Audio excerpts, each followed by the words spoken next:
When Selena Vale checked her phone at the company Christmas dinner and saw her husband's location ping from another woman's apartment, she didn't cry. She didn't make a scene. She just sat there in her red dress, surrounded by laughter and champagne, realizing her entire marriage had been a performance she'd been giving alone. But across the table, someone had been watching her all along, a man who built empires in the shadows and never made the mistake of looking away from what he wanted. What happens when the woman everyone underestimated finally stops playing safe? Stay with me until the end of this story, hit that like button, and drop a comment with your city so I can see how far this journey travels. The ballroom of the Sinclair Grand Hotel glittered like something out of a dream that cost too much and delivered too little. Selena Vale had been to enough of these corporate Christmas dinners to know the routine by heart. Forced small talk, mediocre prime rib, speeches that ran too long, and the unspoken competition over who wore what and who showed up with whom. She sat at table 7, third seat from the left, her red dress chosen specifically because it photographed well and didn't wrinkle easily. The fabric was expensive, but not flashy. Her jewelry was understated. Her makeup was perfect. Everything about her appearance had been calculated to communicate one simple message: I belong here. But the chair beside her was empty. Again. Still not here? Jennifer from marketing leaned over, her voice pitched at that frequency that was supposed to sound sympathetic, but mostly just sounded nosy. I'm sure Marcus got held up with something important. Selena smiled the smile she'd practiced in mirrors since she was 16. I'm sure he did. She reached for her water glass and took a sip she didn't need, anything to have something to do with her hands. Across the table, David from finance was telling some story about a golf trip that involved too much tequila and a missing rental car. People were laughing. The woman next to him, his wife, Angela, had her hand resting on his forearm, a casual touch that spoke of years of comfort and familiarity. Selena watched them and felt something twist in her chest. Her phone buzzed in her clutch. She knew what it would say before she even looked. There was a formula to Marcus's excuses by now, a template he barely bothered to customize anymore. Baby, so sorry. Client emergency. This deal is huge. You know how it is? I'll make it up to you. Promise. She stared at the message for a long moment, then set the phone face down on the table. Her jaw ached from smiling. Everything okay? The voice came from her left, low and precise. Selena turned and met the eyes of Damian Orlov. Her boss rarely attended these functions. When he did, he usually stayed for exactly 1 hour, made the necessary appearances, and left without fanfare. He ran Orlov Industries with the kind of efficiency that made competitors nervous and investors wealthy. In the 3 years Selena had worked as his executive assistant, she'd learned to anticipate his needs before he voiced them, to read his moods from the smallest shift in posture, to translate his clipped instructions into action items that got results. She was good at her job, exceptional even. It was the one area of her life where she felt genuinely competent, but she'd never sat next to him at a dinner before. She'd never had his full attention turned on her like this, dark eyes seeing too much. I'm fine, she said. Just, Marcus is running late. He's not coming. It wasn't a question. Selena's smile faltered. He said, He's not coming, Damian repeated, cutting through her excuse with surgical precision. He hasn't come to the last 3 company events either. At some point, we stop calling it running late and start calling it what it is. Heat crawled up Selena's neck. She wanted to argue, to defend Marcus, to insist that he was working hard, building his career, that sacrifices were necessary. But the words stuck in her throat because Damian was right, and they both knew it. I'm sorry, she said quietly. This isn't appropriate dinner conversation. Probably not. Damian leaned back in his chair, his posture relaxed but his focus unwavering. But neither is watching someone pretend everything's fine when it clearly isn't. Before Selena could respond, the lights dimmed. The CEO of Orlov Industries took the stage, some senior vice president whose name she always forgot, and launched into the annual year-in-review speech. Numbers flashed on screens, people applauded at the right moments. Selena sat in the semi-darkness and tried to focus on anything except the empty chair beside her and the uncomfortable accuracy of Damian's observation. Her phone buzzed again. She shouldn't look. She knew she shouldn't. but her hand moved on its own, lifting the phone just enough to see the screen. Not a message this time. A notification. Marcus shared his location with you. Selena frowned. They'd set up location sharing months ago, back when she was working late often, and he claimed to worry about her safety. She'd honestly forgotten it was still active. She tapped the notification and watched the map load. Her husband was not at his office. He was not stuck in traffic. He was 15 minutes away, at an address she didn't recognize. Her fingers moved across the screen, pulling up the street view. A sleek apartment building, new construction, floor-to-ceiling windows and a doorman in a crisp uniform. She zoomed in, then opened a new tab and searched the address combined with the unit number shown on the location pin. The listing popped up immediately. A 2-bedroom condo, recently sold. The buyer's name was listed in the public records. Vanessa Chen. Selena knew that name. Marcus had mentioned her before. A colleague, he'd said. Someone on his team. They'd worked late together on several projects. He'd shown Selena a group photo once from a team dinner. Vanessa had been standing close to Marcus, laughing at something, her hand on his shoulder. "Just a work thing," he'd said when Selena asked. "You know how it is?" The speech ended. Applause erupted around her, sudden and jarring. Selena set her phone down carefully, precisely, as if it were made of something fragile that might shatter if she moved too quickly. Her hands were steady. That was the strange part. She'd imagined this moment before, in the dark hours of early morning when sleep wouldn't come and anxiety filled the empty spaces. She'd imagined crying, screaming, throwing things. She'd imagined confrontation and drama and the hot rush of righteous anger, but now that the moment was actually here, she felt cold, detached, like she was watching herself from somewhere far away. "Selena." Damien's voice cut through the noise. She turned to look at him and found him watching her with an expression she couldn't quite read. "I need some air," she said. Her voice sounded normal, controlled. "Excuse me." She stood, smoothing down her dress, and walked toward the exit. Her heels clicked against the marble floor with metronomic precision. Left, right, left, right. She didn't rush. She didn't stumble. She simply walked, threading through tables of laughing coworkers, past the bar where someone was telling a joke that had people doubled over, through the heavy doors that led to the hotel's outdoor terrace. The December air hit her like a slap. She'd left her coat inside, but she didn't care. The cold felt clarifying, real. She gripped the stone railing and stared out at the city lights spread below, trying to organize the chaos in her head into something manageable. Her husband was with another woman, right now. While she sat alone at a Christmas dinner, making excuses for him to people who probably already knew the truth. How long had it been going on? Weeks? Months? The late nights suddenly made sense, the business trips, the way he'd grown distant, distracted, like she was background noise in his own life. She told herself it was stress, that his career was demanding, that she needed to be supportive and understanding. She told herself a lot of things. "You'll freeze out here." Selena didn't turn around. She heard the soft sound of fabric, and then Damien's suit jacket settled over her shoulders, heavy and warm and smelling faintly of expensive cologne. "I'm fine," she said automatically. "You keep saying that." Damien moved to stand beside her at the railing, his shirt sleeves rolled to his elbows despite the cold. "It's not convincing. What do you want me to say?" The words came out sharper than she intended. "That my husband is cheating on me? That I just figured it out in the middle of a corporate dinner? That I'm standing here trying to decide whether to call him or just pretend I don't know?" Damien was quiet for a moment. When he spoke, his voice was careful. "You could leave." "The dinner?" "The marriage." Selena laughed, a brittle sound that didn't match the tightness in her chest. "Just like that? Walk away from 4 years because of a location pin on my phone? Has it only been happening tonight?" She closed her eyes. "No." "Then it's not because of a location pin. It's because you finally have proof of something you've known for a while." He was right. She hated that he was right. The signs had been there for months. The emotional distance, the lack of intimacy, the way Marcus looked through her instead of at her.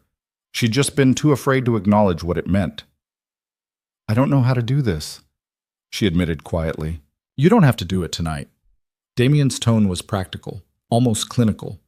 "You don't have to do anything right now except breathe and get through the next few hours. Tomorrow you can figure out next steps. Next week you can make decisions. But tonight you just survive it." Selena turned to look at him. Why are you helping me? Because you're the best assistant I've ever had, and I don't want to lose you to something like this. He paused. And because watching him disrespect you has been bothering me for longer than I care to admit. There was something in the way he said it that made Selena's breath catch. An edge of anger that wasn't directed at her. A protective instinct that felt out of place coming from her boss, but somehow completely genuine. I should go back inside, she said. People will notice. Let them notice. But Damien stepped back, giving her space. Or come back in when you're ready. I'll tell anyone who asks that you took a call. Thank you. He nodded once, then headed toward the door. Halfway there, he stopped and looked back. Selena? Yes? Whatever you decide to do, about Marcus, about any of it, you have options. Remember that. You're not trapped. Then he was gone, leaving her alone on the terrace with his jacket around her shoulders and a phone full of evidence that her marriage was over. Selena did go back inside eventually. She sat through the rest of the dinner with a smile plastered on her face, making small talk and laughing at jokes she didn't hear. When people asked about Marcus, she offered the same vague excuse about work emergencies. No one pressed. Maybe they knew. Maybe they'd known for a while and had simply been too polite or too uncomfortable to say anything. She didn't check her phone again. She didn't need to. When the dinner finally ended, she declined the offer of shared rides and ordered her own car. The drive home took 23 minutes. She spent them staring out the window, watching the city blur past, trying to figure out what she was supposed to feel. Anger, probably. Hurt. Betrayal. But all she felt was tired. The house was dark when she arrived. Marcus still wasn't home.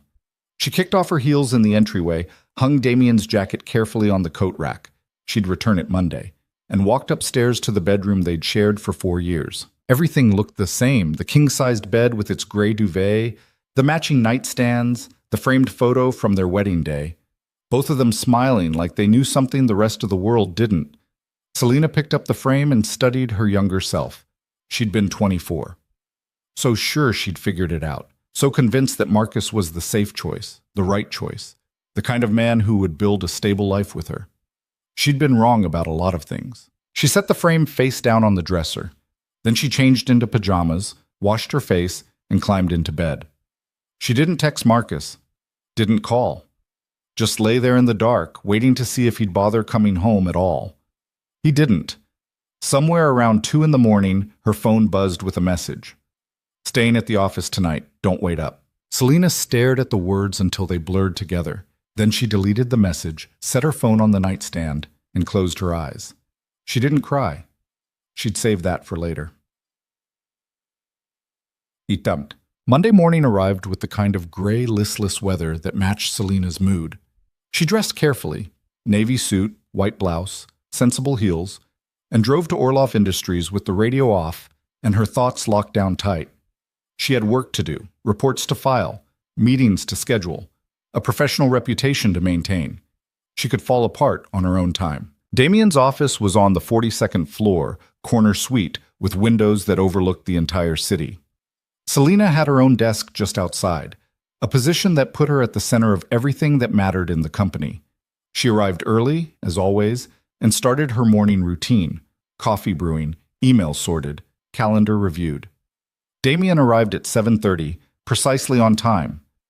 "Good morning," she said, handing him his coffee. Black, no sugar, and the day's priority briefing. He took both, but his eyes stayed on her face. "How are you?" "I'm fine." "Selena." She met his gaze. "I'm here. I'm functional, and I'm ready to work. That's all that matters right now." For a moment she thought he might push. But then he nodded and walked into his office, leaving the door open behind him. An invitation if she needed it. She didn't.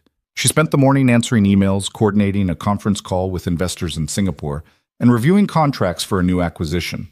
Work was safe. Work made sense. Work had rules and structures and outcomes she could control, unlike everything else in her life. At noon, her phone rang. Marcus. She let it go to voicemail. He called again at 1. Then at 2:30. Each time she watched the screen light up and chose silence. By 4 o'clock, the voicemails had started piling up. "Babe, where are you? Why aren't you picking up?" I don't know what's going on, but we need to talk. You're being ridiculous. Call me back. The progression from confusion to irritation to anger was almost predictable. Selena listened to each message once, then deleted it. She was filing the last report of the day when Damien appeared in her doorway. "Come with me," he said. "Where?" "Somewhere you can actually breathe for 5 minutes." She should have said no. Should have insisted she was fine, that she had work to finish, that she needed to maintain professional boundaries. But she was so tired of pretending, and Damien was looking at her like he could see straight through every careful wall she'd built. So she saved her work, grabbed her coat, and followed him. They took his private elevator down to the parking garage, where his car, a sleek black sedan that probably cost more than Selena made in a year, was waiting. He opened the passenger door for her, waited until she was settled, then slid into the driver's seat. "Where are we going?" she asked as he pulled out of the garage. "Nowhere important." He navigated through downtown traffic with easy confidence. "Just away from there for a bit." They drove in silence for 20 minutes, leaving the business district behind for quieter neighborhoods with tree-lined streets and historic brownstones. Finally, Damien pulled up in front of a small Italian restaurant tucked between a bookstore and a florist. "I'm not really hungry," Selena said. "Then don't eat. But you're going to sit down somewhere that isn't your desk or your house and take 30 minutes to exist as a human being instead of a professional robot." He cut the engine. "Consider it a direct order from your boss if that makes it easier." Despite everything, Selena almost smiled. "You're very pushy." "I'm effective. There's a difference." The restaurant was warm and dimly lit, with red check tablecloths and the smell of garlic and fresh bread hanging in the air. Damien spoke to the hostess in rapid Italian. Selena hadn't known he spoke Italian, and they were led to a corner booth away from the handful of other diners. "You come here often?" Selena asked, sliding into the booth. "When I need to think." Damien sat across from her. "It's quiet. The owner doesn't ask questions, and the food is good enough that you forget about everything else for a while." A waiter appeared with water and menus. Damien ordered something Selena didn't catch, waving away her attempt to look at the menu. "Trust me," he said when the waiter left.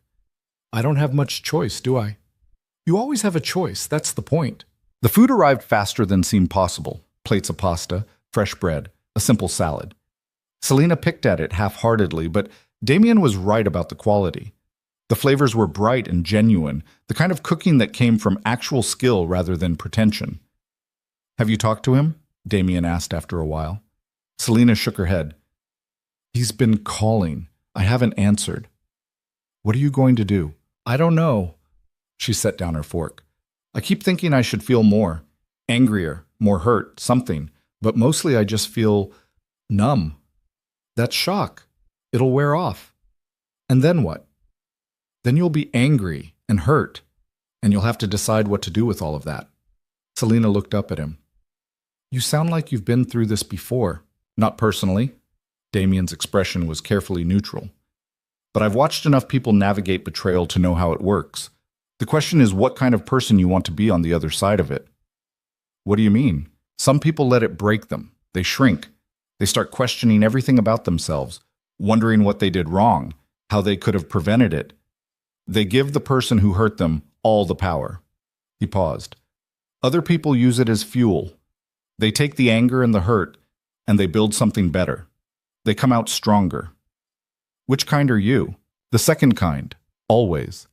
There was steel in his voice now. "I don't give people the satisfaction of breaking me, and I don't forget who showed me their true colors when it mattered." Selena studied him across the table. She'd worked for Damien for 3 years, but she realized she didn't actually know that much about him. He kept his personal life locked down tight.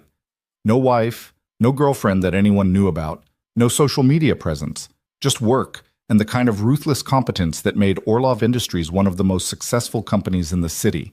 There were rumors, of course, whispers about where his money really came from, about connections that ran deeper than legitimate business deals. Selena had heard them and promptly ignored them. She didn't care where Damien's wealth originated. She cared that he paid well, treated her with respect, and never wasted her time. "Can I ask you something?" she said. "You can ask. I might not answer." "Why do you care? About what happens to me, I mean. I'm just your assistant." Damien was quiet for a long moment, his dark eyes fixed on her with an intensity that made her pulse quicken. "You're not just anything, Selena. he said finally. You're smart. You're capable. You work harder than half the executives I employ, and you do it without needing credit or validation. You see patterns other people miss. You solve problems before they become crises, and you do all of it while dealing with a husband who clearly doesn't appreciate what he has. He leaned forward slightly. So when you ask why I care, the answer is simple.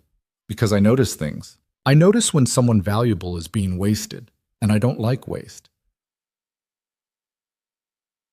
The air between them felt charged somehow, heavy with something Selina couldn't quite name. She should probably look away. Should probably change the subject. Should probably remember that this was her boss and she was married, technically.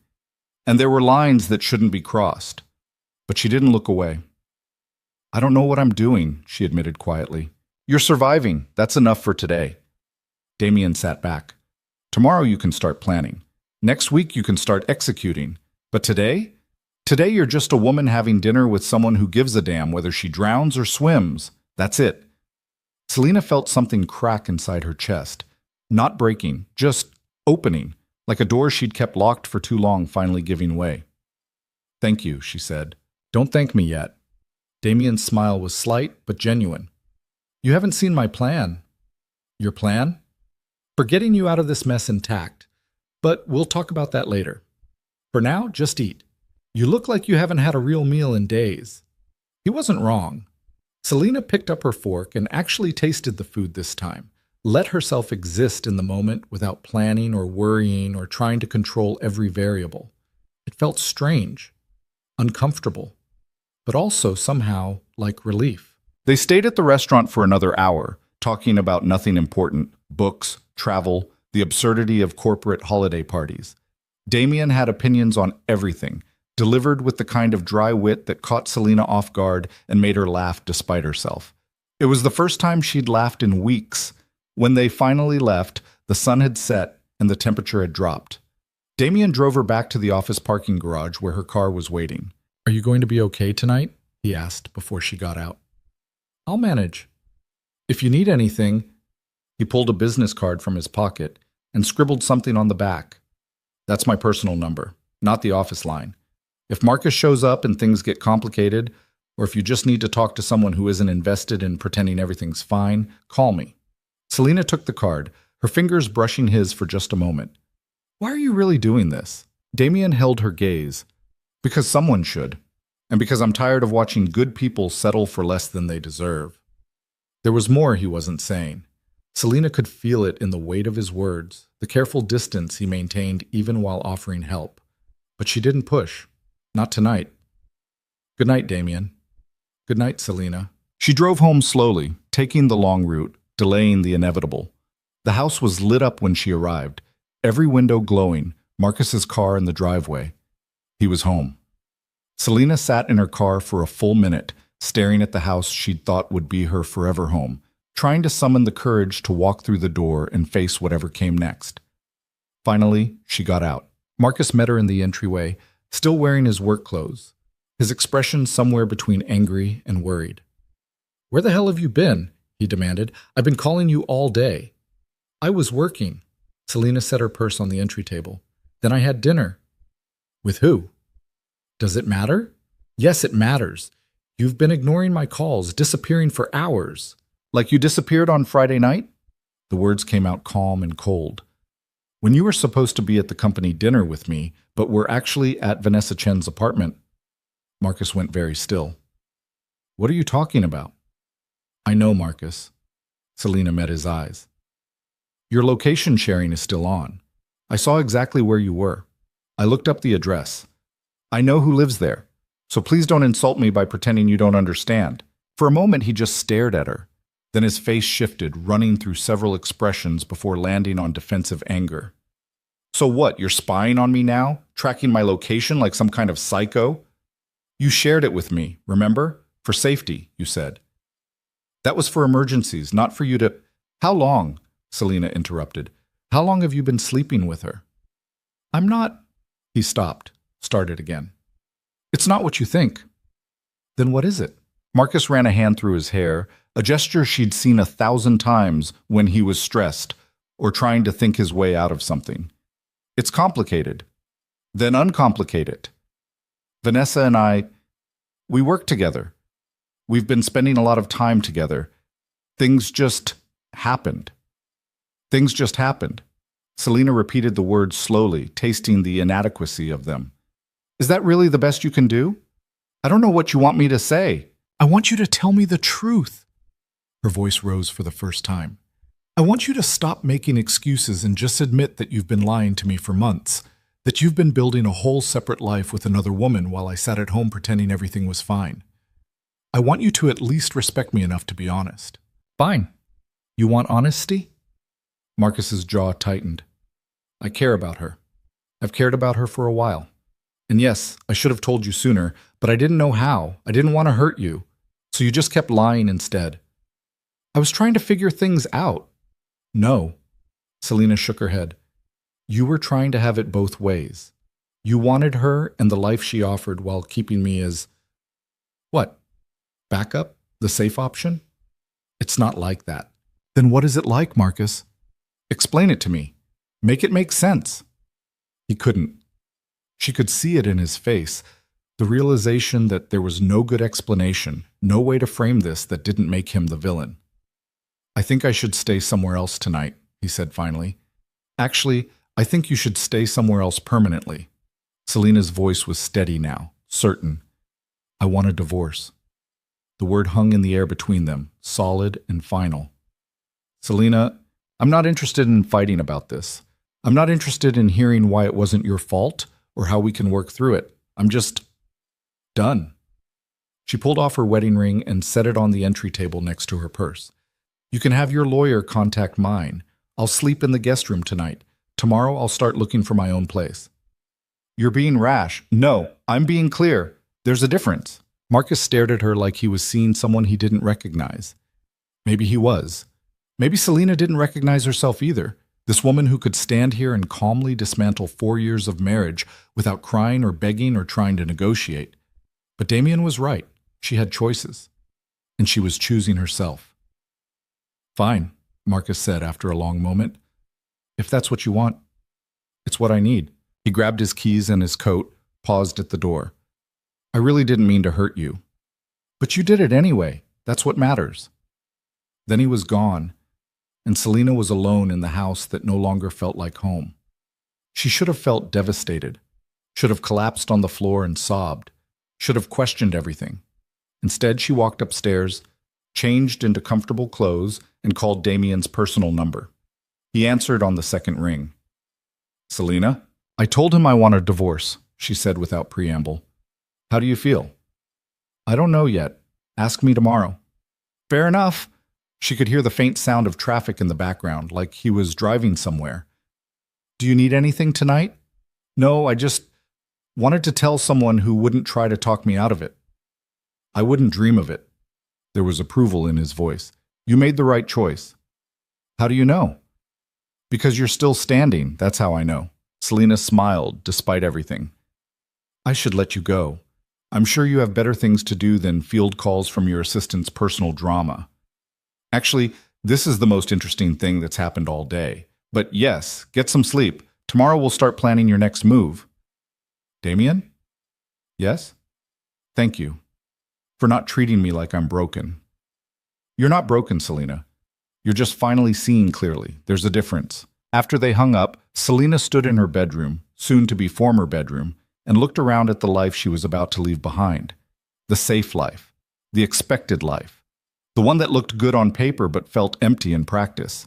She didn't know what came next, but for the first time in years she felt like she was moving towards something instead of just holding on.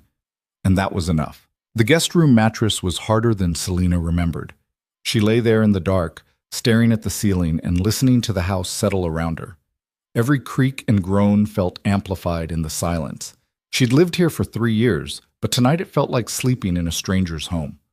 Her phone sat on the nightstand, screen dark. No calls from Marcus. No apologies or desperate attempts at reconciliation. Just silence, which somehow felt worse than anything he could have said. She must have slept eventually because her alarm woke her at 6. Muscle memory took over. Shower, coffee, the same navy suit she'd worn yesterday because she hadn't thought to grab clothes from the master bedroom. She looked at herself in the bathroom mirror and barely recognized the woman staring back. Same face, same body. But something fundamental had shifted overnight. The drive to work felt mechanical. Traffic patterns she'd navigated 1,000 times. The same exit, the same parking garage. But when she stepped off the elevator onto the 42nd floor, Damien was already there, leaning against her desk with 2 cups of coffee. "You're early," she said. "So are you." He handed her one of the cups. "I figured you wouldn't have eaten breakfast." He was right. She hadn't. Selina took the coffee and a brown paper bag he produced from somewhere, finding a croissant inside that was still warm. "You didn't have to do this," she said. "I know." Damien walked toward his office, then paused at the door. "Clear my 11 o'clock. We have somewhere to be." "Where?" "You'll see." He disappeared inside before she could ask more questions. Selina sat at her desk, ate the croissant, and pulled up his calendar. The 11 o'clock was a standing meeting with the finance team, important but not urgent. She rescheduled it for Thursday and sent out the notifications, then dove into her morning routine. Emails, reports, a contract review that needed her notes before the legal team could proceed. Work was easy. Work made sense. Her personal phone buzzed around 9:30. Marcus. "We need to talk about the house and the accounts. Can we meet for lunch?" Selina stared at the message for a long moment, then typed back, "Have your lawyer contact mine." 3 dots appeared immediately, disappeared, appeared again. "You're really doing this? Over one mistake?" Her jaw tightened. She could feel the anger finally arriving, hot and sharp in her chest. One mistake, like it was a forgotten anniversary or a missed dinner reservation, like he hadn't been building an entire secret life while she played the role of supportive wife. She didn't respond, just set the phone face down and got back to work. At 10:45, Damien emerged from his office with his coat on. "Ready?" he asked. "You still haven't told me where we're going." "I will in the car. Come on." Selina grabbed her coat and followed him to the elevator. They rode down in silence, but it wasn't uncomfortable.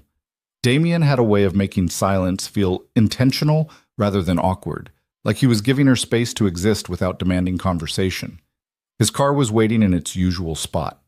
She slid into the passenger seat and waited while he navigated out of the garage and into downtown traffic. "We're going to see someone," he said finally. "A lawyer. One of the best divorce attorneys in the city." Selina turned to look at him. "I haven't even started looking yet." "I know. That's why I did it for you." Damien kept his eyes on the road. "Her name is Patricia Voss. She's handled some of the messiest divorces you've never heard about because she's that good at keeping things quiet. She owes me a favor, so she's agreed to see you today as a consultation. No obligation, just information." "Damien, you need someone in your corner who actually knows what they're doing. Marcus is going to lawyer up fast, and when he does, you want to be ready." He glanced at her briefly. "Trust me on this." Selina should have been annoyed at the presumption, should have insisted she could handle her own divorce. But the truth was, she had no idea where to start, and the thought of navigating the legal system while also trying to hold her life together felt overwhelming. "Okay," she said quietly. "Thank you." The law office was in a high-rise downtown, all glass and steel and the kind of understated elegance that screamed expensive. Patricia Voss met them in a conference room with floor-to-ceiling windows overlooking the city. She was maybe 50, with silver hair cut in a sharp bob, and the kind of handshake that communicated competence without trying. "Damien," she said warmly, "it's been too long." "Patricia?" Damien gestured to Selina. "This is Selina Vale, the one I told you about." "Mrs. Vale." Patricia's smile was professional, but not unkind. "Please sit. Can I get you anything? Coffee? Water?" "I'm fine, thank you." They settled around the conference table. Damien sat beside Selina, close enough that she could feel the solid weight of his presence, but not so close that it felt intrusive. Patricia pulled out a legal pad and a pen. "So, Damien gave me the basics. 4-year marriage, infidelity. You want out. Tell me the rest." Selina took a breath and started talking. The whole story spilled out: the Christmas dinner, the location pin, the apartment, Vanessa Chen, Marcus's pathetic excuse about things just happening, The conversation last night where she'd asked for a divorce. Patricia took notes in quick, efficient shorthand, occasionally asking clarifying questions. How long had the affair been going on? Were there shared assets, children? What was the financial situation? No kids, Selena explained. Thank whatever forces governed the universe for that small mercy. The house was in both their names, joint checking account, some retirement savings. Nothing too complicated, or so she thought.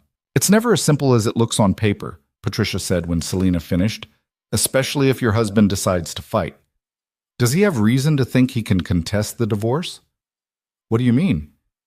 I mean, is there anything he could use against you? Anything that could muddy the waters or make you look unreliable? Selena frowned. Like what?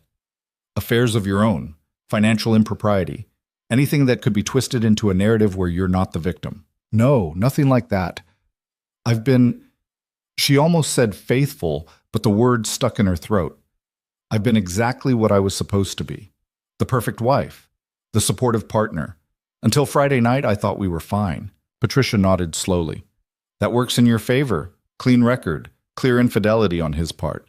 Most judges will see this for what it is. She tapped her pen against the legal pad. But we need to move fast. File first. Control the narrative. I can have papers drawn up by end of week if you're ready. End of week? Selena's head spun. That's really fast. Fast is good. Fast means you're serious. It means you're not going to let him dictate the terms or drag this out while he figures out how to protect his assets. Patricia leaned forward. I know this feels overwhelming, but the longer you wait, the more time he has to prepare. And men like your husband, successful, image-conscious, caught red-handed, they tend to get vicious when backed into a corner. Selena looked at Damien. He met her gaze with steady confidence. She's right, he said quietly. I've seen it happen too many times. The person who moves first usually comes out ahead. Okay. Selena turned back to Patricia. What do I need to do? They spent the next hour going through details, financials, property, timeline. Patricia explained the process in clear, practical terms. No legal jargon, no condescension, just facts and options.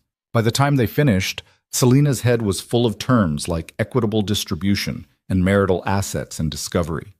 Patricia handed her a folder full of documents to review and sign, along with a retainer agreement. I'll be honest with you, Mrs. Vale, Patricia said as they stood to leave. This won't be fun. Divorce never is. But you have a strong case, and more importantly, you have clarity. A lot of my clients come in here still trying to save marriages that died years ago. You're not doing that. You're facing reality and moving forward. That's going to make this process a hell of a lot easier. Thank you, Selena said. I think. Patricia smiled. Call me once you've reviewed everything. We'll get started. In the elevator ride down, Selena felt like she'd just run a marathon. Her brain was trying to process everything Patricia had said, all the steps and procedures and potential complications. You okay? Damien asked. I don't know. Ask me in a week. She looked at him. How do you know her? Patricia, I mean. You said she owed you a favor. I helped her with something a few years ago. A client of hers was being threatened by her ex-husband. Serious threats. The kind that required unconventional solutions. What kind of solutions? Damien's expression didn't change. The kind that made the threat stop permanently. There was something in the way he said it that made Selena's stomach tighten. She'd heard the rumors about Damien Orloff, about connections to things that weren't quite legal, about influence that extended beyond boardrooms and quarterly reports. She'd always dismissed them as jealous gossip from competitors. But standing here in the elevator with him, seeing the absolute certainty in his eyes, she wondered if maybe the rumors weren't entirely wrong. I don't think I want to know the details, she said finally. Probably not. Damien hit the button for the parking garage. But the important thing is that Patricia is the best, and she's on your side now. That's what matters. They drove back to the office in silence. Selena stared out the window and tried not to think about the life she was systematically dismantling. The house would have to be sold. The shared accounts divided. 4 years of accumulated stuff sorted into his and hers like they were roommates who'd decided to go their separate ways. Her phone buzzed. Another message from Marcus. Can we please just talk? I know I messed up, but we can fix this. We can go to counseling. We can work through it. Don't throw away everything we built. Selena read it twice. waiting to feel something. Temptation, maybe. Or doubt. The urge to give him another chance because that's what you were supposed to do when you loved someone. But she didn't feel any of that. She just felt tired. "There's nothing to work through," she typed back. "You made your choice. Now I'm making mine. Please respect that and let this be civil." His response came almost immediately. "Civil? You're destroying our marriage and you want me to be civil about it?" Selena put the phone away without answering. Damien glanced at her but didn't comment. Back at the office, she buried herself in work. Reports, emails, a presentation that needed formatting for tomorrow's board meeting. She worked through lunch, ignoring the messages that kept appearing on her personal phone. Marcus was spiraling now, vacillating between apologetic and angry, like he couldn't decide which approach would work better. Around 3 o'clock, her desk phone rang. The receptionist downstairs. "Mrs. Vale? There's someone here to see you. A Vanessa Chen? She says it's important."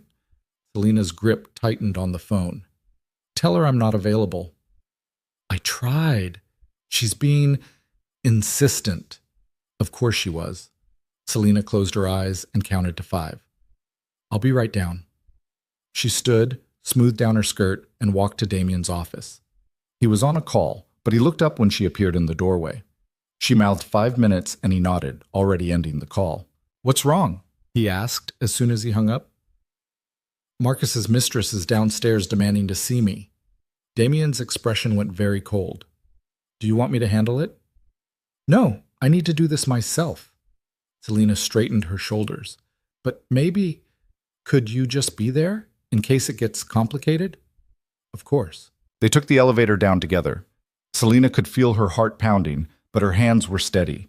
She'd faced down hostile clients and impossible deadlines.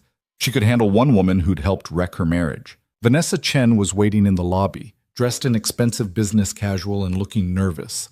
She was younger than Selena had expected, maybe 26, 27, pretty in an understated way, the kind of woman who probably got underestimated constantly and used it to her advantage. "Mrs. Vale?" Vanessa said when Selena approached. "Thank you for seeing me." "I'm not seeing you. I'm asking you to leave." Selena kept her voice level. "This is my workplace. You have no business being here." "I know. I'm sorry. But I needed to talk to you and you wouldn't answer Marcus's calls, so I thought..." "You thought you'd ambush me at work?" Selena felt the anger rising now, hot and sharp. "You thought that was appropriate?" "I just wanted to explain..." "Explain what? That you've been sleeping with my husband?" "I'm aware." "That you apparently care so little about boundaries that you'd show up at my office?" "Also now aware." Selena took a step closer. "So, unless you have something genuinely important to say, I suggest you leave before I call security." Vanessa's jaw tightened. "I'm pregnant." The words hit like a physical blow. Selena heard them, processed them, felt the ground tilt slightly under her feet, but she didn't let it show on her face. Didn't let this woman see her crack. "Congratulations," she said flatly. "That's between you and Marcus. It has nothing to do with me." "It has everything to do with you. He's still married. He has responsibilities." Then he should have thought about that before he started an affair. Selena's voice was ice now. "You want to have his baby? Fine. You want him to leave his wife and play house with you? Apparently you already got your wish. But don't come to me expecting sympathy or understanding. You made your choices. Now live with them." "You're making this so much harder than it needs to be." "I'm making it hard?" Selena laughed, a sharp sound with no humor in it. "You slept with a married man. You're carrying his child. And somehow I'm the one making things difficult? If you would just agree to the divorce without all the lawyers and fighting..." "Oh, I'm agreeing to the divorce. Trust me on that. But I'm not agreeing to get screwed over in the process just to make your life easier." Selena felt Damien move slightly closer behind her, a silent support. "You want Marcus? You can have him. But you'll have all of him, including the man who lies to the people he claims to love and abandons his responsibilities when they get inconvenient. Good luck with that." Vanessa's face flushed red. "You don't know him like I do. You're right. I knew the version of him that promised forever and meant until something better comes along. You get to know the version that cheats on his wife while she's waiting for him at company dinners. I wonder which one of us is luckier." "This isn't fair." "Fair?" Selena's control finally snapped. You want to talk about fair? I spent 4 years building a life with someone who was apparently just killing time until you showed up. I sat alone at Christmas parties making excuses for him while he was in your bed. I believed him when he said he was working late and investing in our future. So forgive me if I don't particularly care what you think is fair. Vanessa opened her mouth, then closed it. For a moment she just stood there, and Selena saw something flicker across her face. Doubt, maybe. Or the first real understanding of what she'd actually gotten herself into. I should go, Vanessa said quietly.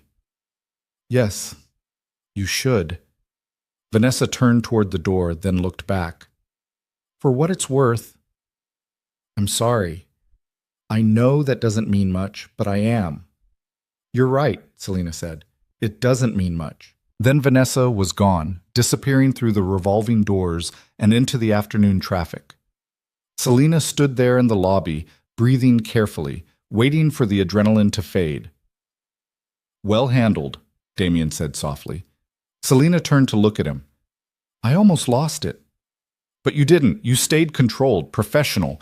You didn't give her anything she could use against you. He studied her face. Though I'm guessing the pregnancy was news. Yeah. Selena felt something twist in her chest. Yeah, that was new information. Does it change anything? No, maybe it should, but it doesn't. She pressed her fingers to her temples, feeling the beginning of a headache. I just want this over with. I want to move on with my life and stop dealing with the wreckage of a marriage that was clearly dead months ago. Then that's what we'll do. Damien gestured toward the elevator. Come on, let's get you back upstairs before someone starts asking questions. They rode up in silence. Selena's mind was spinning, trying to process everything. Marcus was going to be a father, with someone else. The life they'd vaguely talked about, someday maybe, when the timing was right, he was building with Vanessa instead. It should have hurt more than it did. Back at her desk, Selena tried to focus on work, but her concentration was shot. She kept seeing Vanessa's face, the nervous defiance, the attempt at justification. Did the other woman actually believe she was in love, or was she just scared and trying to secure her future by making sure Marcus followed through? Her desk phone rang. Internal line. Selena Vale. It's Patricia Voss. The lawyer's voice was crisp. I just got a very interesting call from a lawyer named Richard Brennan. Says he represents Marcus Vale and wants to discuss settlement terms before we file. Selena sat up straighter. That was fast. Men like your husband move fast when they realize they're about to get caught with their pants down.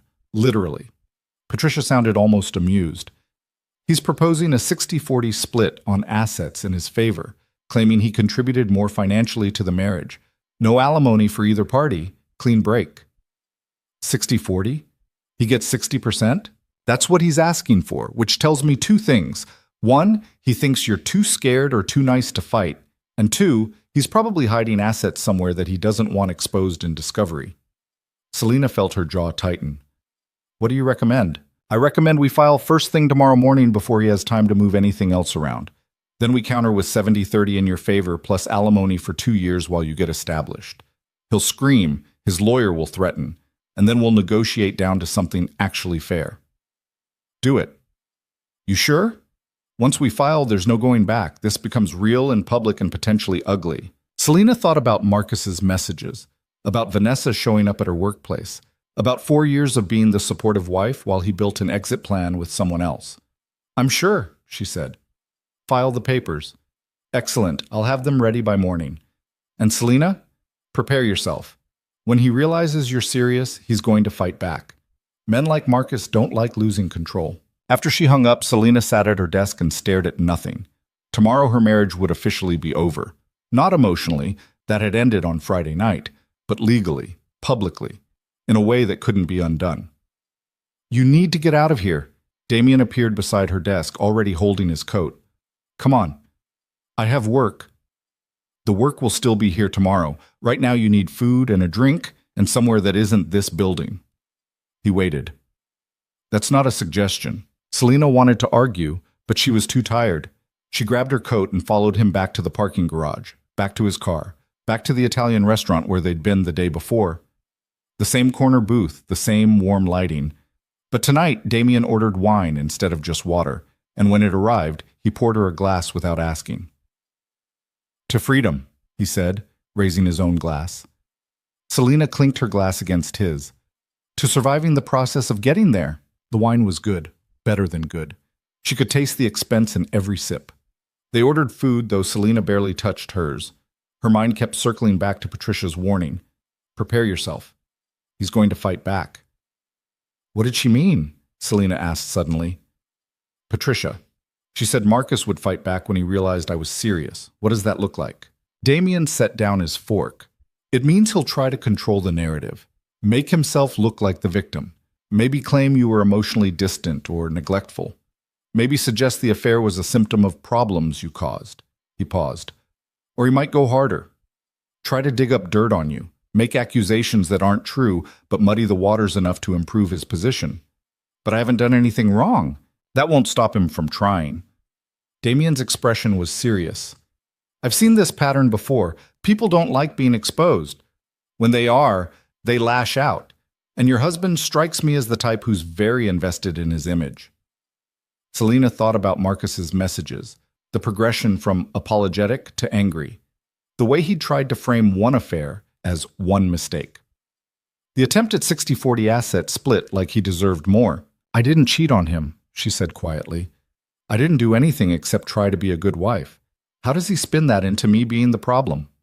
By lying, or by finding something innocent and making it look suspicious?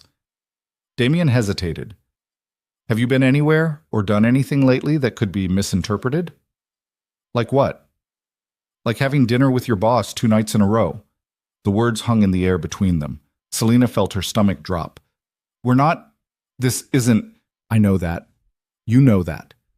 But if Marcus is desperate enough, he might try to make it into something it's not." Damien's voice was calm, matter of fact. "I'm not saying he will. I'm just saying we should be prepared for the possibility." "So what, I'm supposed to avoid you? Stop accepting help because it might look bad?" "No. You're supposed to be smart about it. Keep things professional in public. Document everything. Make sure there's no ammunition he can use." Damien leaned back. "I'm not going to stop helping you, Selena. But I also don't want to make your situation worse." Selena drained her wine glass and reached for the bottle to pour more. Her hand shook slightly. She was so tired of being careful, of managing appearances, of worrying about what other people would think or say or assume. "I hate this," she said. "I hate that I have to think this way, that I have to strategize my own divorce like it's some kind of business deal." It is a business deal. That's exactly what divorce is, dissolving a partnership. The emotions make it messy, but at the end of the day, it's just contracts and assets and division of labor. Damien refilled her glass. "The sooner you accept that, the easier it gets." "Is that what you did? With your divorce?" "I've never been married." "Never? Never saw the point." He swirled the wine in his glass. "Marriage is a romantic idea built on the assumption that people don't change. But everyone changes. Wants change. Needs change. Tying yourself legally to someone based on who they are in one moment and hoping it works out forever seems optimistic at best." "That's pretty cynical." "Maybe. Or maybe it's just realistic." He met her eyes. "You promised forever to someone who promised it back. And here you are. Was I wrong?" Selena wanted to argue with him, to defend the concept of marriage and commitment and building a life with someone. But her evidence was currently living in another woman's apartment and trying to screw her over in the divorce settlement. "No," she admitted, "you weren't wrong." They finished the meal in comfortable silence. The wine helped, smoothing the sharp edges of the day into something more manageable. By the time Damien drove her back to her car, Selena felt almost human again. "Thank you," she said before getting out. "For today, for all of it." "You don't have to keep thanking me." "I know. But I'm going to anyway." Damien smiled slightly. "Then you're welcome. Get some sleep, Selena. Tomorrow starts the real fight." She drove home, to the house that didn't feel like home anymore, and found it empty. Marcus's car wasn't in the driveway. Some of his clothes were missing from the closet. He'd been here and left without waiting for her. Good. Selena changed into pajamas, poured herself another glass of wine from the bottle she kept for cooking, and sat on the couch in the living room. Tomorrow, Patricia would file the divorce papers. Tomorrow, Marcus would get served. Tomorrow, the pretense of civility would probably shatter completely. But tonight, she was alone in a quiet house, drinking mediocre wine and feeling something that wasn't quite peace but wasn't panic either. Her phone buzzed, a text from Damien. Forgot to mention, take tomorrow afternoon off. You'll need time to process once the papers are filed. I'll cover anything urgent. Selena stared at the message, feeling something warm bloom in her chest. When was the last time someone had anticipated her needs like this? Had thought about what she might require before she even knew she needed it? Thank you, she typed back, for everything. Stop thanking me and go to sleep. Doctor's orders. You're not a doctor. Boss's orders, then. Better? Despite everything, Selena smiled. Slightly. Good night, Damien. Good night, Selena. She set the phone down and finished her wine. Tomorrow would be hard. The day after would probably be harder. But for the first time since Friday night, she felt like maybe she could actually survive this. Not just survive, maybe even come out stronger on the other side. The papers were filed at 9:15 Wednesday morning. Patricia called at 9:43 to confirm Marcus had been served at his office. By 10:30, Selena's phone started ringing. She didn't answer. Marcus called 6 times in the first hour. Then Vanessa called twice. Then a number Selena didn't recognize, probably Marcus's lawyer. She let them all go to voicemail and focused on the work in front of her, though the words on her computer screen kept blurring together. At 11, her desk phone rang. Internal line. There's a Marcus Vale here to see you, the receptionist said, voice tight with discomfort. He's being loud. Security is asking if they should... I'll handle it. Selena stood up, smoothing her skirt.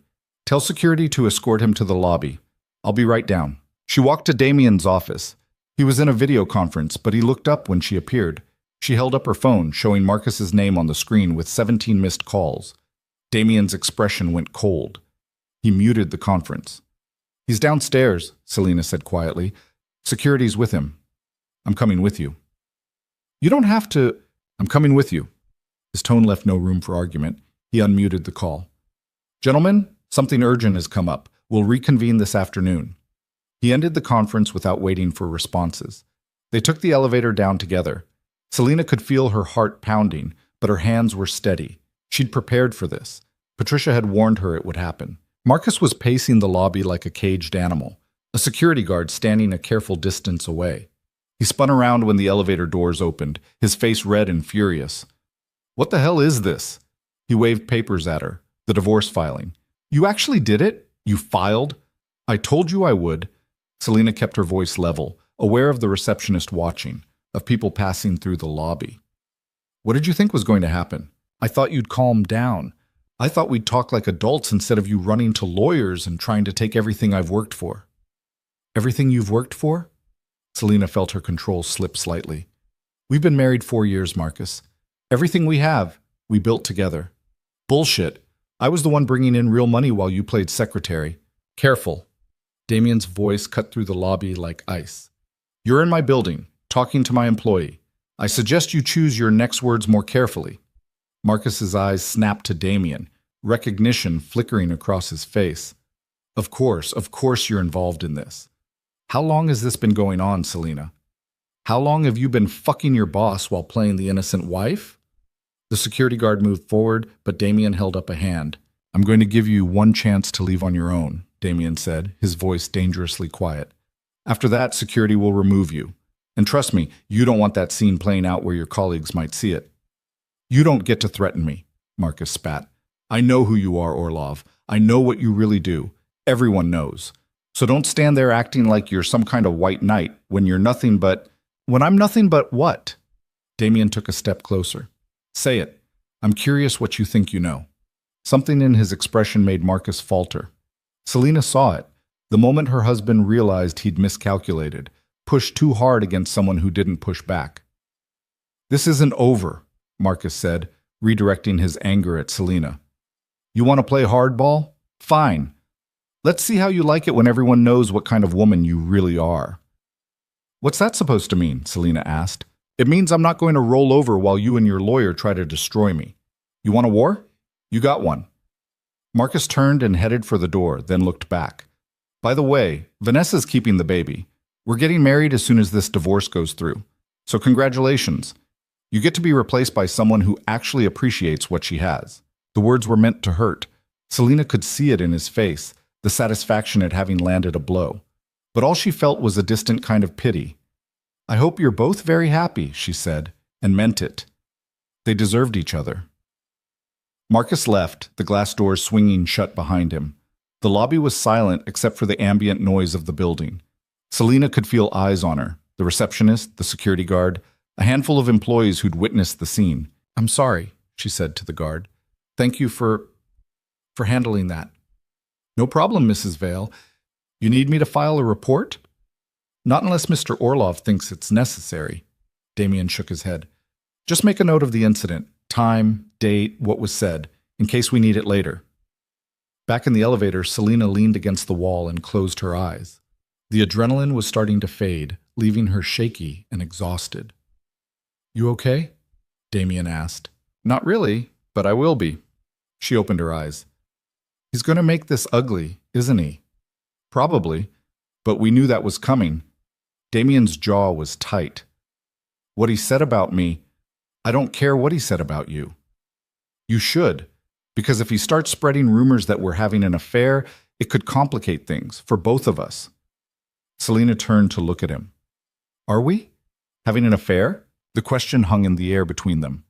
Damien held her gaze, something unreadable in his dark eyes. No, he said finally, but that won't stop people from believing it if they want to. The elevator doors opened on the 42nd floor. Selena stepped out, then paused. For what it's worth, she said, I don't care what people believe. You've been nothing but honest with me. That's more than I can say for my husband. Soon-to-be ex-husband, Damien corrected. Soon-to-be ex-husband, she agreed. Her phone started ringing again as she sat down at her desk. Marcus. She declined the call and blocked his number, then did the same with Vanessa's. If they needed to communicate, they could do it through lawyers like civilized people. Patricia called around noon. I heard about the scene at your office, she said without preamble. Building security already sent over the incident report. Smart move getting that documented. That was Damien's idea. He's good at this. Better than most people realize. Patricia's tone shifted. Listen, I need to warn you about something. Marcus's lawyer just filed a motion requesting a delay on the divorce proceedings. He's claiming you filed in bad faith without giving him adequate time to seek reconciliation. We're past reconciliation. He knows that. Of course he does. This is a stalling tactic. He's trying to slow things down, probably while he moves assets around or builds a case against you. Patricia sounded annoyed. The judge will likely deny it, but it's going to add a few weeks to the timeline. What kind of case could he possibly build? I didn't do anything wrong. Doesn't matter. He just needs to create enough doubt to improve his negotiating position. Patricia paused. Have you checked your social media lately? Selena's stomach dropped. Why? Because Marcus just posted a very emotional status about how devastated he is that his marriage is ending. Lots of vague language about being blindsided, about trying to work things out, about not understanding where it all went wrong. Very calculated to make him look like the victim. He cheated on me. He got another woman pregnant. How does he paint himself as the victim? By leaving all that out and focusing on how heartbroken he is. It's manipulation 101. He's setting the stage for a narrative where you're the cold, unreasonable wife who won't even try to save the marriage. Patricia's voice hardened. Don't respond to it. Don't engage. Let him shout into the void while we focus on the actual legal process. After she hung up, Selena pulled up Marcus's social media against her better judgment. The post was exactly as Patricia described, vague enough to avoid outright lies, but crafted to generate sympathy. The comments were already piling up. Friends and colleagues offering support, telling him he deserved better, asking if he was okay. A few people had tagged Selena, asking for her side of the story. She closed the app and blocked Marcus there too. Let him have his performance. She wasn't interested in playing that game. The afternoon dragged. Selena tried to work, but her concentration was shot. Every notification made her jump, wondering if Marcus was escalating, if he'd show up again, if he'd found some new way to make her life difficult. At 4, Damien appeared at her desk. Go home, he said. You're useless right now anyway. Thanks. That's comforting. I'm serious. You've had a rough day. Go home, take a bath, drink some wine. Tomorrow will be better. He hesitated. Unless going home sounds terrible, in which case, I have a better option. What kind of option? I own a property downtown, small building, 3 units, 2 are rented, 1's empty. I've been planning to renovate it, but the contractor keeps flaking. It's furnished, clean, quiet. You could stay there while you figure out something permanent. Selena stared at him. You're offering me an apartment? I'm offering you a temporary solution to a housing problem. The lease on your current place is in both your names, right? Which means Marcus could show up whenever he wants. Legally, it's still his home too. Damien's expression was matter of fact. This way you have somewhere that's completely yours. No surprise visits, no walking on eggshells, just space. I can't accept that. Why not? Because it's too much. You've already done so much, and if Marcus finds out, he'll use it against me. He'll say we're having an affair, that you're helping me because what? Because I'm sleeping with you? Damien leaned against her desk. Let him say it. Let him tell anyone who'll listen. The truth is documented. You're my employee, you're going through a divorce, and I'm helping you the same way I'd help any valued member of my team. If he wants to twist that into something dirty, that says more about him than us. People will believe him. Some will, some won't. The ones who matter will see it for what it is. He pulled a key from his pocket and set it on her desk. The address is on the tag. Go look at it. If you hate it, don't use it, but at least you'll have options. Selena picked up the key, the metal warm from being in his pocket. Why are you doing this? I told you already. I don't like waste, and watching you get beaten down by someone who doesn't deserve you is wasteful. Damien straightened. Plus, I hate inefficiency. You trying to work while worried about whether your husband is going to show up at your house is inefficient. This solves that problem. It was such a Damien answer. Practical, logical, stripped of sentiment. But Selena heard what he wasn't saying underneath. He was worried about her, genuinely worried. Thank you, she said quietly. Stop thanking me and go check out the apartment. I'll see you tomorrow. The address was in a neighborhood Selena had always liked. Older buildings with character, tree-lined streets, close enough to downtown to be convenient, but far enough to feel like an actual neighborhood. She found the building easily, a 3-story brick structure with a small courtyard garden. The apartment was on the 2nd floor. Selena unlocked the door and stepped inside, half expecting something sparse and masculine. Instead, she found a space that was surprisingly warm. Hardwood floors, big windows that let in afternoon light, a kitchen with updated appliances and enough counter space to actually cook. The furniture was minimal, but good quality. A couch, a bed, a small dining table. It felt like a home waiting for someone to live in it. Selena walked through each room, testing the water pressure in the bathroom, opening closets, checking that the heating worked. Everything functioned. Everything was clean. It was better than the house she'd been living in with Marcus, if she was being honest. She stood in the middle of the living room and made a decision. She was moving in. The next 2 days passed in a blur of logistics. Selena went back to the house when she knew Marcus wouldn't be there and packed everything that mattered. Clothes, books, a few pieces of furniture that had been hers before the marriage. She hired movers for the heavy stuff and did the rest herself, making trip after trip in her car until the house looked like a place she'd never lived at all. Marcus called her lawyer. Patricia called her back. He wants to talk settlement, Patricia said. He's dropped the 60-40 demand. Now he's proposing 50-50 on everything. No alimony, clean split. What do you think? I think he's scared. The pregnancy complicates things for him legally. Plus, whatever social media sympathy he generated isn't going to hold up in court when we present evidence of the affair. Patricia sounded satisfied. We can do better than 50-50. I say we push for 60-40 in your favor plus 12 months alimony. Do it. You got it. Oh, and Selena, his lawyer mentioned something about you accepting gifts from your employer, specifically housing. They're trying to build a case that you've been financially unfaithful, whatever that means. Selena closed her eyes. Of course, Marcus had found out about the apartment, probably from Vanessa, who probably had friends at Orlov Industries. I'm paying rent, she said, market rate. Damien already drew up a lease. He had, actually. Selena had found it on her desk that morning, a standard rental agreement, everything legal and documented. The rent was lower than market rate, but not so low it looked suspicious. Just fair. Perfect. Send me a copy. That'll shut down that angle pretty fast. Patricia paused. How are you holding up? I'm okay, tired, but okay. That's normal. Divorce is exhausting even when it's the right choice. Just keep putting one foot in front of the other. We're almost through the worst of it. But Patricia was wrong about that. The worst came on Friday afternoon when Selena's desk phone rang and the voice on the other end identified herself as Detective Sarah Chen from the City Police Department. Mrs. Vale, I need you to come down to the station to answer some questions. Selena's blood went cold. Questions about what? About allegations made by Marcus Vale regarding theft of marital assets and potential fraud. It would be better if we discussed this in person. I haven't stolen anything. This is ridiculous. I understand this is frustrating, but we have to follow up on filed reports. You can bring a lawyer if you'd like. When can you come in? Selena's hands were shaking when she hung up. She immediately called Patricia, who listened to the whole story and swore creatively. He filed a police report, Patricia said, fury in her voice. That absolute bastard filed a false police report to make you look like a criminal. Can he do that? Technically? Yes. Is it legal when the allegations are bullshit? No.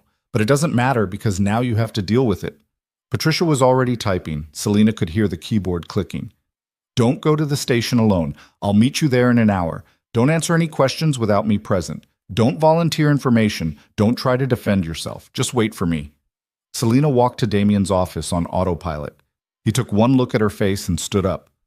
What happened? Marcus filed a police report. They want me to come in for questioning about theft and fraud. Her voice sounded distant to her own ears. He's trying to make me look like a criminal. Damien's expression went absolutely glacial. Does Patricia know? She's meeting me at the station. I'm coming too. You don't have to. Selena. He walked around his desk and stood in front of her. I'm coming. End of discussion. The police station was exactly as depressing as Selena expected. Fluorescent lights, institutional beige walls, the smell of bad coffee and stress. Patricia met them in the lobby, already in full lawyer mode. Here's what's going to happen, she said, voice low and intense. They're going to ask you about joint accounts, about money you've moved, about property you've taken from the house. You answer only what I tell you to answer. If they push, I shut it down. If they try to separate us, I shut it down. Your job is to stay calm and let me handle this. I didn't do anything wrong, Selena said. I know, but that doesn't matter right now. What matters is not giving them ammunition. Patricia looked at Damien. You should wait out here. If they see her arriving with her boss, it adds fuel to Marcus's narrative. I'm not leaving her alone. I'm not alone. I have my lawyer. Selena put a hand on Damien's arm. Wait here. I'll be fine. She wasn't fine, but she could pretend for an hour. Detective Chen turned out to be a tired-looking woman in her 40s with skeptical eyes and a no-nonsense demeanor. She led Selena and Patricia to a small interview room and pulled out a file. Mrs. Vale, your husband claims you've been moving money out of joint accounts without his knowledge. He also claims you've taken property from the marital home worth several $1,000s. Detective Chen's tone was neutral. Can you explain these actions? I moved my salary deposits into a separate account after I discovered my husband was having an affair, Selena said, exactly as Patricia had coached her. The money I moved was money I earned. The property I took were items I owned before the marriage, along with gifts from my family. Everything is documented. Do you have proof of ownership? Patricia slid a folder across the table. Purchase receipts, gift documentation, and photos showing the items in Mrs. Vale's childhood home before the marriage. Everything she took belonged to her. Detective Chen flipped through the documents, her expression unchanging. What about the account transfers? My client moved her own salary into her own account. That's not theft. That's basic financial planning during a divorce. Patricia's voice was steel. If Mr. Vale has a problem with how marital assets are being divided, he can address it in divorce court. This is not a criminal matter. He's also claiming you've been engaging in an extramarital affair with your employer, Damien Orloff, and that you've been receiving gifts and housing in exchange for sexual favors. The words hung in the air like toxic smoke. Selena felt her face flush, anger and humiliation warring in her chest. That's a lie, she said. Is it true that you're currently living in a property owned by Mr. Orloff? I'm renting an apartment from my employer at market rate. I have a lease. Patricia pulled out another document. Fully legal, fully documented, fully above board. And the nature of your relationship with Mr. Orlov? Professional. He's my boss. That's all. Detective Chen studied Selina's face for a long moment. Then she closed the file. Mrs. Vale, I'm going to be straight with you. This complaint smells like a man trying to use the legal system to harass his soon-to-be ex-wife. Nothing in these allegations constitutes actual criminal activity. However, we're required to follow up on filed reports. She stood. You're free to go. If we need anything else, we'll contact your lawyer. In the hallway, Patricia was practically vibrating with rage. That son of a bitch. Filing false police reports is illegal. I'm going to bury him for this. He's desperate, Selina said quietly. He knows he's losing control. Desperate men are dangerous men. Patricia looked at her seriously. You need to be careful, Selina. No more being alone with him. No private conversations. Everything goes through lawyers from here on out. Understood? Damien was waiting in the lobby, standing by the windows with his phone in his hand. When he saw them, he crossed the space in 3 strides. What happened? Marcus is flailing, Patricia said. Threw everything at the wall to see what stuck. Nothing did. But I'm filing a formal complaint about the false report, and I'm using this in the divorce proceedings to demonstrate bad faith. Good. Damien's eyes were on Selina's face. Are you okay? I'm angry, she said. I'm so angry I can barely think straight. He's trying to destroy me because I won't let him walk away from this mess without consequences. Then let's give him some real consequences. Damien looked at Patricia.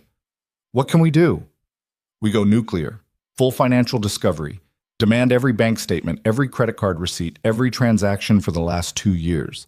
If he's hiding assets, and I'm betting he is, we find them and we use them to crucify him in court. Do it.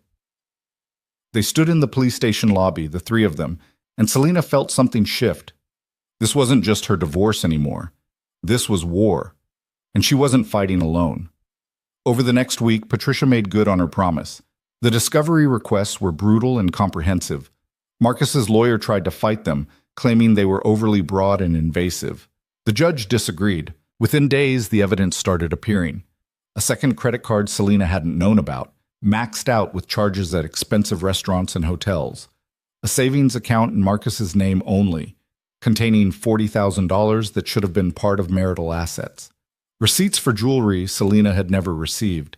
He'd been planning his exit for months. Maybe longer. This is good for us, Patricia said over the phone. This proves deliberate deception and financial misconduct. We can use this to push for a much more favorable settlement. I don't care about the settlement anymore, Selina admitted. I just want it over. I know, but you should care. Because he tried to screw you over, and the best revenge is making sure he doesn't get away with it. The breaking point came 2 weeks after the police station incident. Selina was working late at the office. She'd been doing that more often, finding comfort in the routine of work, when her personal phone rang. Unknown number. She almost didn't answer, but something made her pick up. Selina Vale. This is Mercy General Hospital.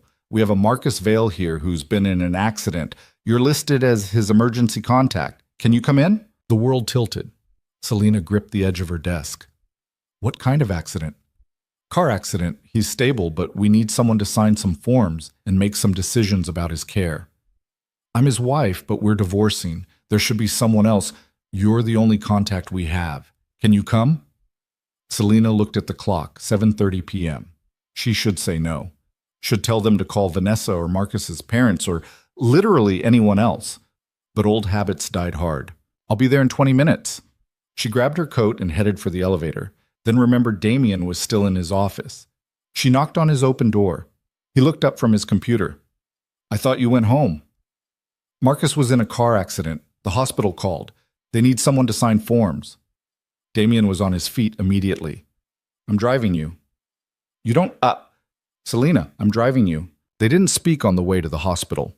Damien navigated through evening traffic with focused efficiency, while Selina stared out the window and tried to process what she was feeling. Worry? Yes, despite everything. Anger that she was the one dealing with this. Absolutely. A strange sense of obligation that she couldn't quite shake. Unfortunately, the hospital was chaos. People in scrubs rushing past, overhead pages, the antiseptic smell that all hospitals shared. Selena found the emergency desk and gave Marcus's name. A nurse led her through a maze of curtained exam areas to a room in the back. Marcus was on a bed, looking battered but conscious. His face was bruised. One arm was in a sling. When he saw Selena, something complicated crossed his expression. "You came," he said. "They said you needed someone to sign forms." Selena's voice was flat. "Where's Vanessa?" "I don't know. I called her. She didn't answer." He tried to sit up and winced. "I crashed my car, ran a red light. Other drivers fine, but my car's totaled." "Were you drunk?" "No, just not paying attention." Marcus looked at her properly. "I've been a mess, Selena.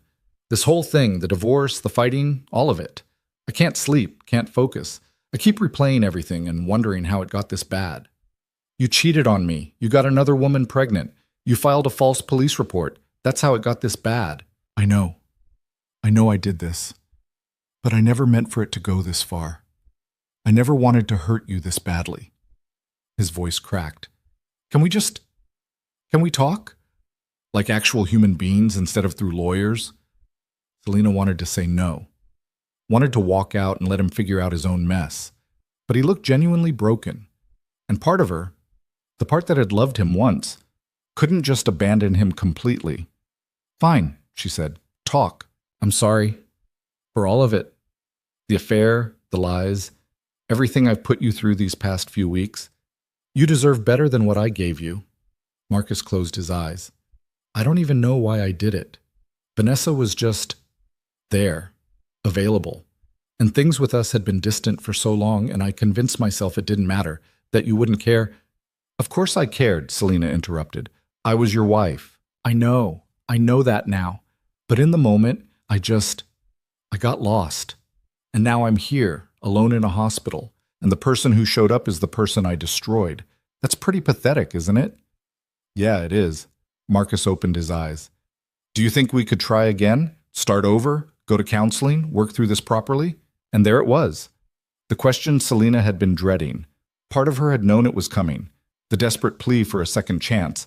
The promise that things would be different. "No," she said clearly. "We can't." "Why not? People work through affairs all the time." "Because I don't want to. Because even if you're genuinely sorry now, that doesn't change what you did. And because I finally realized something important." Selena met his eyes. "I don't love you anymore. Maybe I haven't for a while. Maybe this whole thing just made me face it. But either way, it's over. Really, truly over." Marcus stared at her, and she watched the hope drain from his face. "It's him, isn't it? Your boss. You're in love with him. This has nothing to do with Damien. Don't lie to me. I saw how he looked at you at that Christmas dinner. I saw how you looked at him." Selena felt her patience snap. "You saw me looking at someone who actually paid attention to me while you were off screwing your coworker. So yeah, maybe I noticed that someone else saw me as more than a convenient prop in his life. But that's not why I'm leaving you. I'm leaving you because you made me invisible, and I'm done being invisible." She turned to go. "Selena, wait. Sign your own forms, Marcus. Call Vanessa. Call your lawyer. Call anyone except me. We're done." Damien was in the waiting room reading something on his phone. He looked up when Selena appeared. "How is he?" "Banged up, but fine, and not my problem anymore." She took a breath. "Can we go?" They walked back to the car in silence. Selena felt hollow, like she'd finally said everything that needed saying, and now there was just empty space where anger and hurt used to be. "You okay?" Damien asked once they were on the road. He asked if we could try again, if we could start over. "What did you say?" "I said no. I told him I don't love him anymore." Selena looked out the window. "And I realized while I was saying it that it's true. I don't. I'm angry about what he did, but I don't actually want him back. I just want to move forward." "That's good. That's healthy." "He thinks I'm leaving him for you." Damien's hands tightened slightly on the steering wheel. "Are you?" The question hung in the air between them. Selena turned to look at him, at his profile in the dim light of passing street lamps, and something clicked into place in her mind. "No," she said slowly. "But I think maybe I want to." Damien pulled over, just stopped the car on a quiet side street and turned to face her. "Say that again." "I think I want to. Leave him for you. Except I'm already leaving him, so it's not really for you. It's just She stopped, frustrated with her own inability to articulate what she meant. You've been there for me through all of this. You've seen me at my worst and you didn't run. You made me feel like I mattered, like I was worth fighting for. And somewhere in all of that, I started looking at you differently. Selena, I know the timing's terrible. I know I'm still legally married and going through a divorce and probably a complete emotional mess. I know getting involved with you right now would be complicated and messy, and exactly what Marcus is accusing us of anyway. She met his eyes. But I'm tired of doing what I'm supposed to do and being who I'm supposed to be. So I'm just telling you the truth, and you can do whatever you want with it. Damien looked at her for a long moment.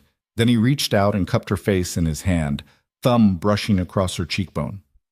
The timing's terrible, he agreed, and it's going to be complicated. And Marcus is absolutely going to use this against you in the divorce. I know, but I don't care. He leaned closer. I've been watching you for 3 years, Selena. I've seen you handle impossible situations with grace. I didn't know people actually possessed. I've listened to you talk and thought about how rare it is to meet someone who's genuinely smart, not just educated. I've spent the last month trying to convince myself I was just being protective of a valued employee, when the truth is, I've wanted you from the first day you walked into my office. Selena's breath caught. Then why didn't you say something? Because you were married. And I don't poach. I don't pursue women who belong to someone else, no matter how badly they're being treated. His eyes were intense in the dim light. But you don't belong to him anymore. You belong to yourself. So I'm saying it now. I want you. Not despite the mess you're in. Not because I feel sorry for you. Just because you're you. If we do this, Selena said, we have to be smart about it. We have to wait until the divorce is final. We can't give Marcus ammunition. We can wait. Damien's hand was still on her face. I've waited 3 years. I can wait a few more months. And after? When the divorce is done and everything's settled? After? I'm going to do everything your husband never did. I'm going to see you. Pay attention to you. Make you feel like the most important person in any room. He smiled slightly. And I'm going to make sure you never question whether you made the right choice. Selena kissed him. She didn't plan it, didn't think about consequences or optics or what it meant. She just leaned forward and pressed her lips to his, and Damien pulled her closer, kissing her back with an intensity that made her forget they were parked on a random street at 8 o'clock on a Friday night. When they finally broke apart, both breathing hard, Damien rested his forehead against hers. We should stop, he said.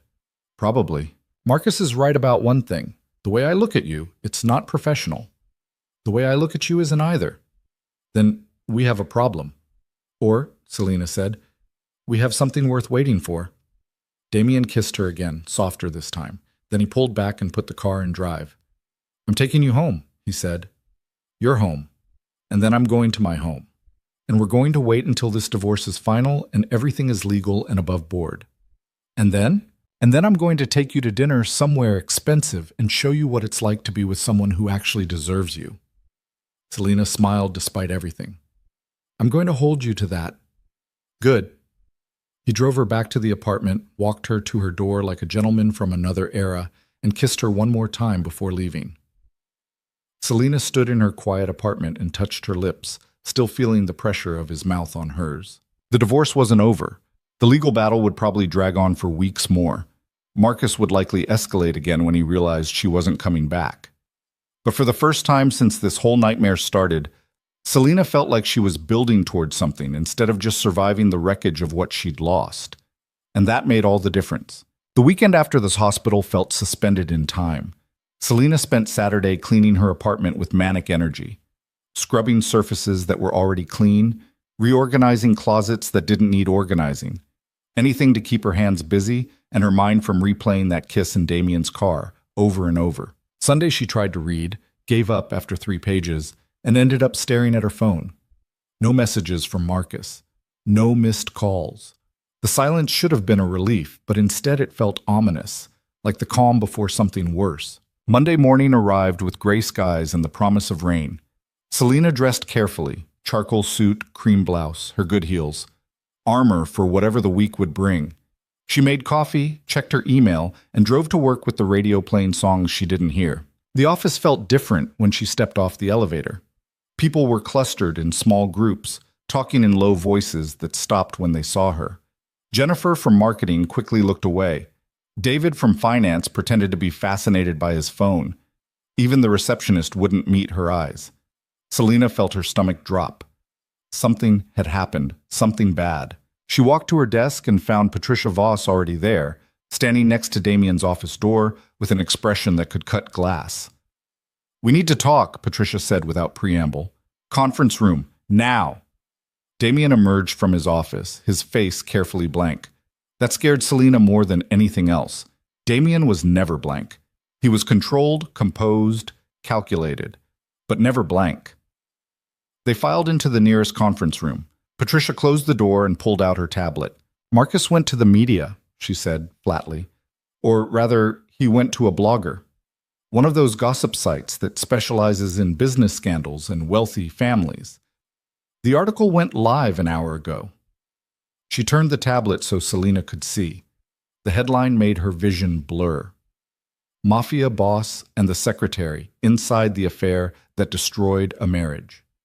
Selena's hands went cold. "What?" "It's all there. Your relationship with Damien, the apartment, the dinners, your divorce.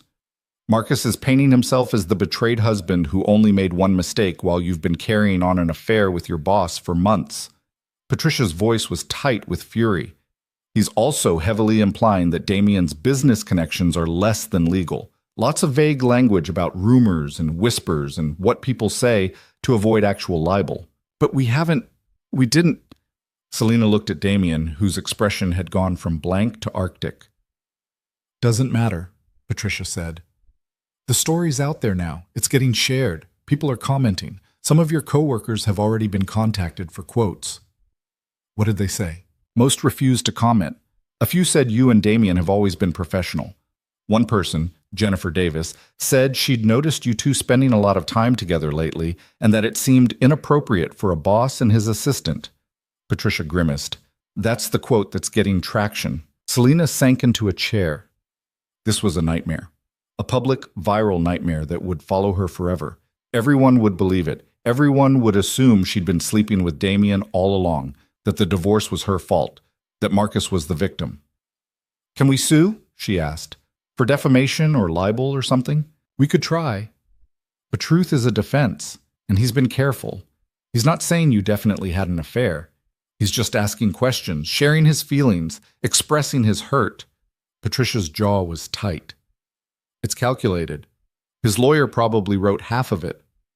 So we do nothing? We just let people believe this?" "No. We issue a statement. Clean, professional, factual. We deny the affair. We point out the timeline, that you're still technically married, that the divorce is ongoing, that Marcus is trying to manipulate public opinion." Patricia looked at Damien. "But we need to be strategic. If we push too hard, it looks defensive. If we don't push hard enough, silence becomes confirmation." Damien had been quiet through all of this, standing by the window with his hands in his pockets. Now he turned to face them. "The article mentions my alleged connections to organized crime," he said, his voice dangerously soft. "Marcus is gambling that I won't respond because responding means drawing attention to things I'd rather keep quiet." "Are the allegations true?" Patricia asked bluntly. "Some of them, the relevant ones." Damien's expression didn't change. "I've done business with people who operate outside legal boundaries. I've solved problems in ways that don't appear on tax returns. I've built connections that law enforcement would find very interesting if they looked too closely." Selena stared at him. She'd suspected. The rumors had always been there. But hearing him admit it so calmly was something else entirely. "Then we have a problem," Patricia said, "because if you defend yourself too aggressively, Marcus might actually have evidence to back up his claims. And if he does, he doesn't have evidence. He has rumors and speculation. But if I come down too hard, he'll go looking for actual evidence, and he might find it." Damien walked to the table and leaned against it. "So we don't defend me. We defend Selena. We make this about her character, her professionalism, her right to end a marriage without being dragged through the mud by a man who cheated on her."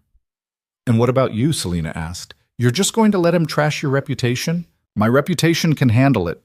I've been dealing with these whispers for years. One more article isn't going to change anything." Damien met her eyes. But you're different. You've worked hard to build credibility in this industry. I'm not going to let Marcus destroy that because he's angry about losing you. This is my fault, Selena said quietly. If I hadn't kissed you. If you hadn't kissed me, he would have found some other angle. Men like Marcus always do. Damien's voice was firm. This isn't on you. This is on him for being vindictive, and it's on me for not being more careful. Patricia cleared her throat. Here's what we're going to do. We draft a statement from Selena categorically denying the affair and stating the facts. That she discovered her husband's infidelity, that she filed for divorce, that she's been living separately for weeks. We don't mention Damien except to say that he's been a supportive employer during a difficult time, which is perfectly normal and appropriate. What about my statement? Damien asked. You don't make one. Not yet. If you respond, you legitimize the claims. Better to let your lawyers handle it quietly behind the scenes. Patricia started typing on her tablet. I'll have a draft in an hour.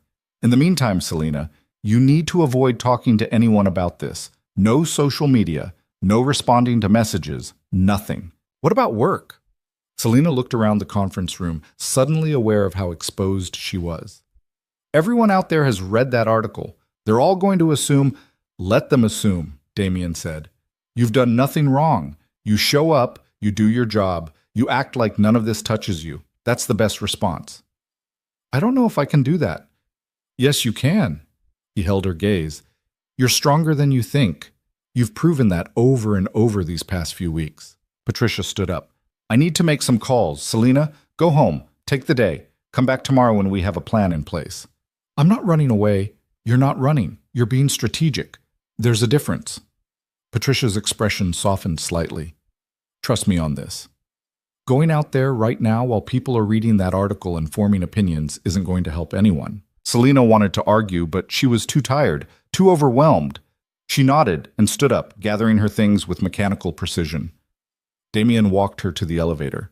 They didn't speak until the doors closed and they were alone. I'm sorry, he said.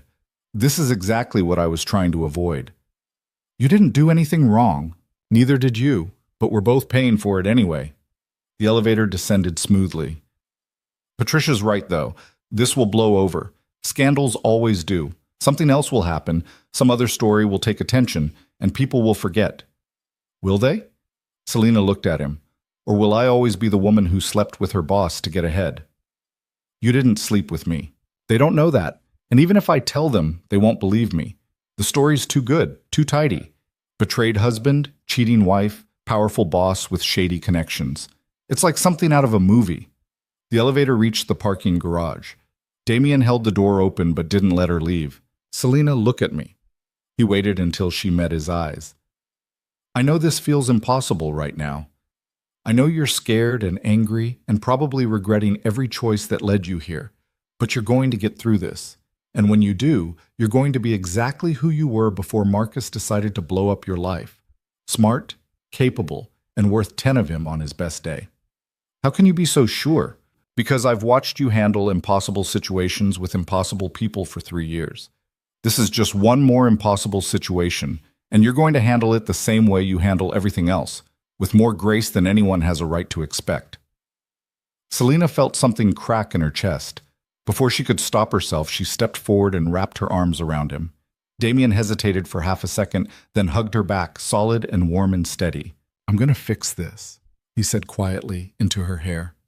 I promise you, I'm going to fix this. How? You let me worry about that. They stood there for another moment, then separated.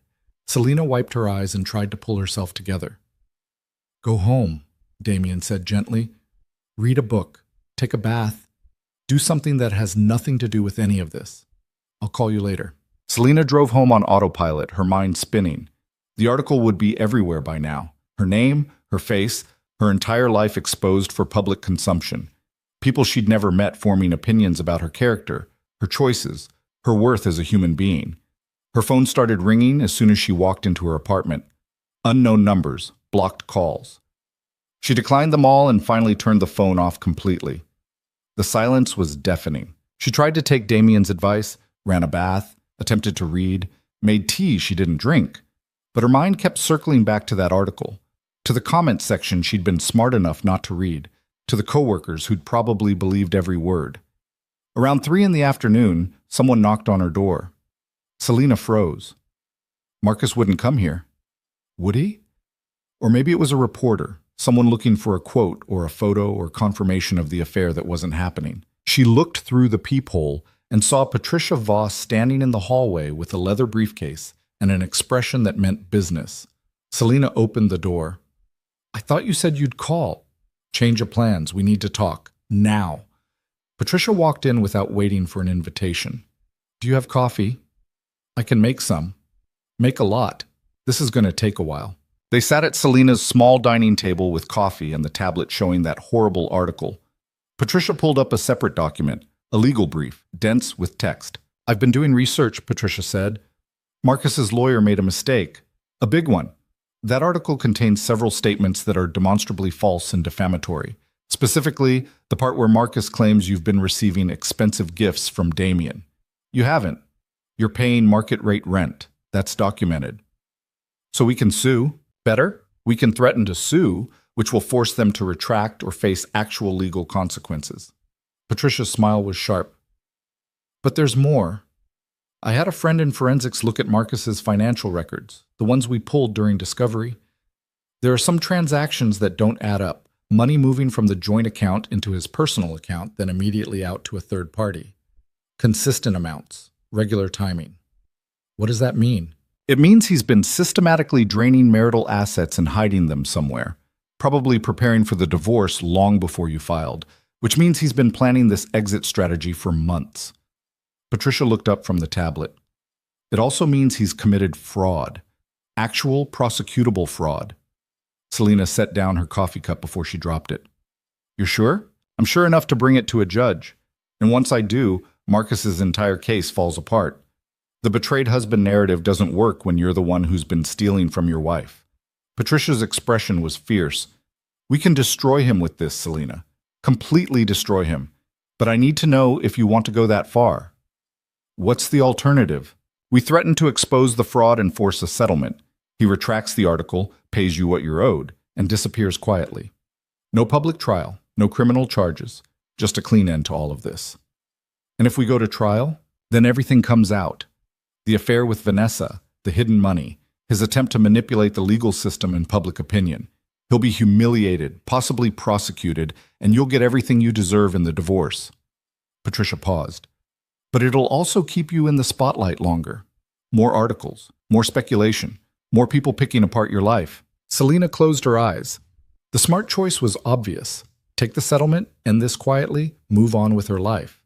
But the angry part of her, the part that had been dismissed and lied to and dragged through the mud, wanted to watch Marcus face consequences for once. I want to talk to Damien, she said finally. Patricia nodded. I thought you might. He's why I came in person instead of calling. He needs to understand what exposure means for him too. If this goes to trial and Marcus starts throwing accusations around, some of them might stick. People might start looking more closely at Damien's business dealings. He could face real problems. Have you told him that? Not yet. I wanted to talk to you first. Patricia stood up. Come on, we're going to his house. This conversation needs to happen face to face. Damien's house turned out to be a penthouse in one of the city's most exclusive buildings. All glass and steel and views that probably cost more per month than most people made in a year. Patricia had called ahead, so he was waiting when they arrived, dressed casually in jeans and a black sweater that made him look younger and somehow more dangerous at the same time. This must be serious if you're both here, he said, ushering them inside. The penthouse was exactly what Selina would have expected. Expensive, but not showy, modern furniture and neutral tones, art on the walls that was probably worth a fortune. Floor-to-ceiling windows overlooked the city, and Selina could see all the way to the river from where she stood. We have a decision to make, Patricia said, laying out the situation. The fraud, the options, the risks. Damien listened without interrupting, his face unreadable. When Patricia finished, he walked to the windows and stared out at the skyline for a long moment. You want my opinion? He said finally. I want you to understand what's at stake, Patricia replied. If we push this, Marcus will push back, and he'll push where it hurts. Let him. Damien turned around. I've spent years building a legitimate business empire while keeping my other interests carefully separated. If Marcus wants to accuse me of having connections to organized crime, let him try to prove it. He won't find anything actionable. He looked at Selena. But this isn't my choice, it's yours. You're the one who has to live with whatever we decide. What would you do? Selena asked. If it were you, I'd burn him to the ground. Damien's voice was cold and certain. I don't believe in half measures. You either walk away completely or you make sure the person who hurt you never gets the chance to do it again. That's not helpful, Patricia muttered. It's honest. Damien crossed the room to stand in front of Selena. But I also know that revenge has a cost. It feels good in the moment, but the aftermath can be brutal. So you need to decide what you can live with. A clean break and uncertainty about whether he learned anything, or a public trial and the satisfaction of watching him face consequences. Selena thought about Marcus in the hospital, apologizing, asking for another chance. She thought about Vanessa showing up at her office, pregnant and defiant. She thought about that article, her name plastered across the internet next to words like affair and scandal and MafiaBoss. She thought about 4 years of being invisible and about finally being seen. I want the trial, she said. I want everyone to know what he did. I want him to face actual consequences instead of just moving on to his next victim like nothing happened. Patricia nodded slowly. You're sure? Because once we file these charges, there's no going back. I'm sure. Selena met Damien's eyes. And if that means they start looking at you more closely, I'm sorry. But I can't let him win just because he threatened the right person. He didn't threaten the right person. He threatened the wrong person. Damien's smile was cold. Patricia, file the charges. Let's see how brave Marcus feels when he's facing actual legal consequences. Over the next week, everything exploded. Patricia filed a motion exposing Marcus's financial fraud. The evidence was damning. Bank statements showing systematic transfers, dates corresponding to times when Marcus claimed to be working late, amounts that added up to nearly $70,000 in hidden assets. Marcus's lawyer tried to fight it, claiming the evidence was obtained illegally. The judge disagreed.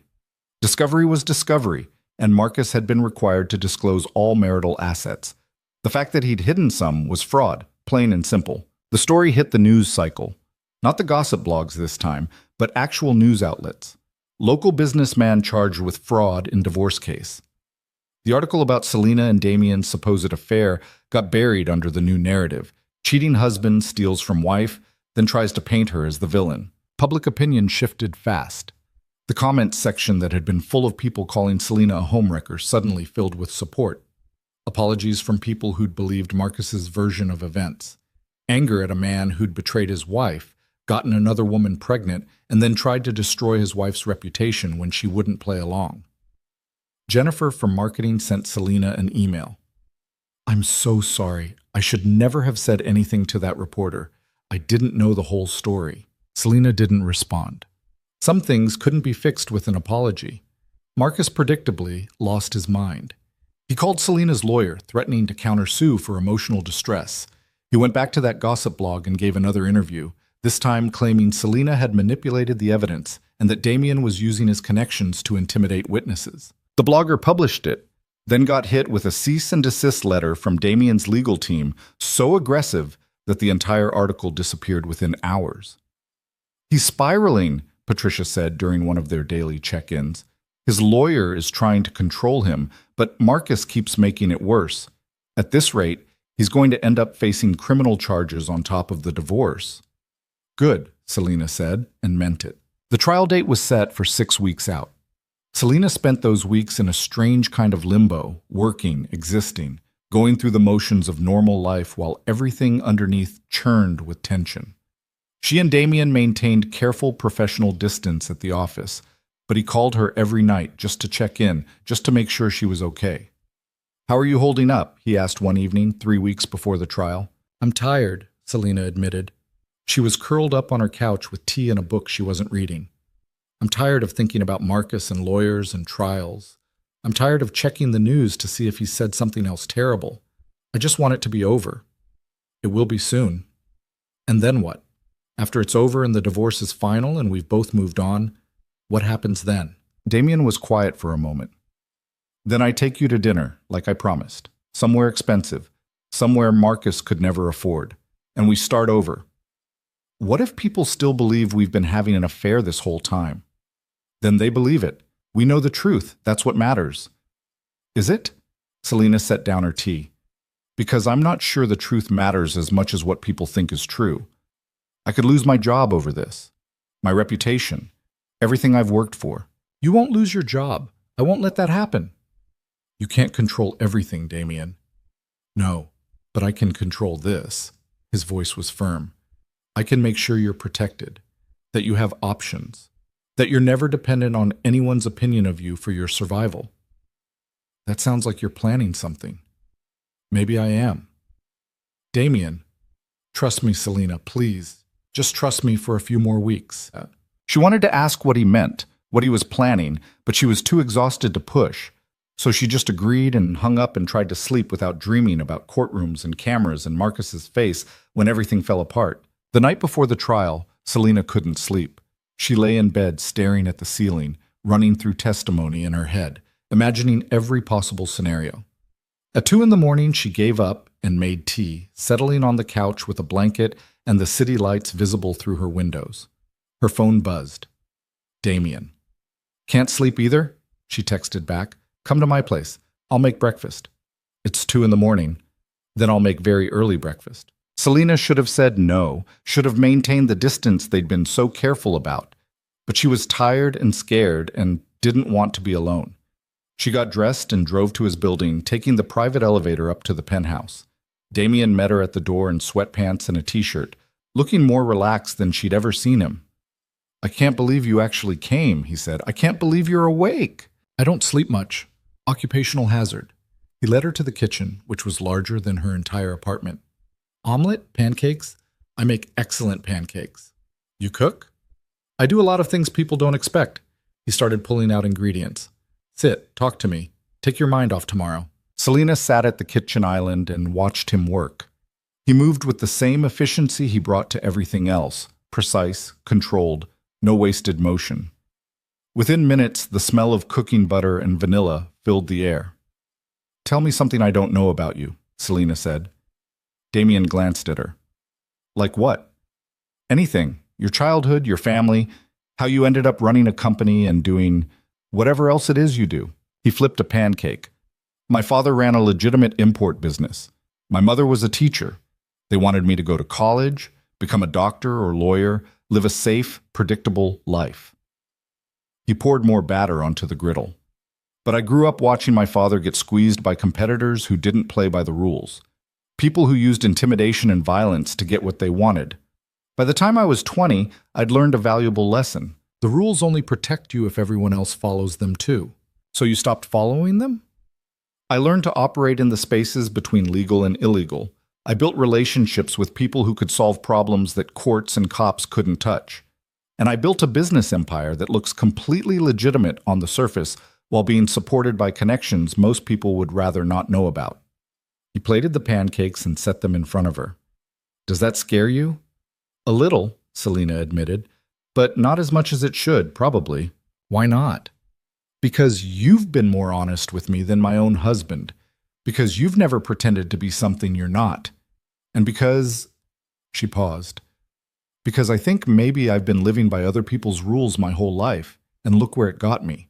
Damien sat down across from her with his own plate. Tomorrow is going to be hard. Marcus's lawyer is going to try to tear you apart. They'll ask about the apartment, about me, about every dinner and car ride and conversation. They'll try to make you look like the guilty party. I know. But you're going to walk in there and tell the truth. Clean, simple, undeniable. And then you're going to walk out with your dignity intact and your freedom guaranteed. He met her eyes. And I'm going to be there the entire time, making sure nothing touches you that doesn't have to. You can't be in the courtroom. I'll be outside, waiting. And the minute you're done, I'm taking you away from all of this. Somewhere quiet, somewhere you can breathe. Selena felt tears prick her eyes. Why are you doing this, really? Because you matter to me. Because watching you fight for yourself these past 2 months has been extraordinary. And because when this is over, I want you to choose me. Not because I helped you through the divorce, and not because I was there when you needed someone, but because you genuinely want to build something with me. He reached across the table and took her hand. So I'm going to make sure you have every reason to make that choice. They finished their pancakes in comfortable silence. As dawn started breaking over the city, painting the sky in shades of pink and gold, Selina felt something settle in her chest. Not peace, exactly, but certainty. Whatever happened in that courtroom today, she was going to survive it. And on the other side, she was going to build something better than anything she'd lost. The courthouse was exactly as intimidating as Selina had imagined. Marble floors, high ceilings, the kind of institutional architecture designed to make people feel small. She walked through security with Patricia beside her, both of them dressed in their most professional armor. Selina's hands were steady, but her stomach was churning. "Remember," Patricia said as they approached the courtroom, "answer only what's asked. Don't elaborate, don't get emotional, just facts." "I know. And if Marcus's lawyer tries to provoke you, and he will, you stay calm.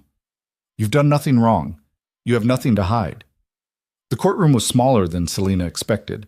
Wooden benches, a judge's bench that loomed over everything, fluorescent lighting that made everyone look slightly gray. Marcus was already there with his lawyer, a sharp-faced man in an expensive suit who looked like he enjoyed making people squirm. Marcus wouldn't meet her eyes. Vanessa sat in the gallery, visibly pregnant now, her hands folded over her stomach. She looked miserable, and Selina felt a strange pang of pity. Whatever illusions Vanessa had started with were probably long gone by now. The judge entered, a woman in her 60s with steel gray hair and the kind of expression that suggested she'd seen every trick in the book and wasn't impressed by any of them. Everyone stood, then sat. The proceedings began. Marcus's lawyer went first, painting a picture of a devoted husband blindsided by his wife's sudden decision to leave. He was careful, Selina noticed. He didn't mention the affair with Vanessa directly, just alluded to difficulties in the marriage and communication breakdowns. He spent more time on Selina's relationship with Damien, implying impropriety without making direct accusations he couldn't prove. Then it was Patricia's turn. She was surgical. Bank statements showing Marcus's hidden transfers, receipts for jewelry Selina had never received, credit card statements from hotels Selina had never visited, and then the coup de grace. Phone records showing hundreds of calls and texts between Marcus and Vanessa dating back 14 months, long before Selina had any idea there was a problem. Marcus's face went red. His lawyer tried to object, claiming the evidence was prejudicial. The judge overruled him. "If your client didn't want his affair exposed in court," the judge said dryly, "perhaps he shouldn't have filed fraud charges and attempted to impugn Mrs. Vale's character. Continue, Ms. Voss." Patricia continued. By the time she finished, Marcus looked like he wanted to sink through the floor. His lawyer called him to testify, but it was a disaster. Marcus stumbled over explanations for the hidden accounts, got defensive about Vanessa, and finally admitted that yes, the affair had been going on for over a year.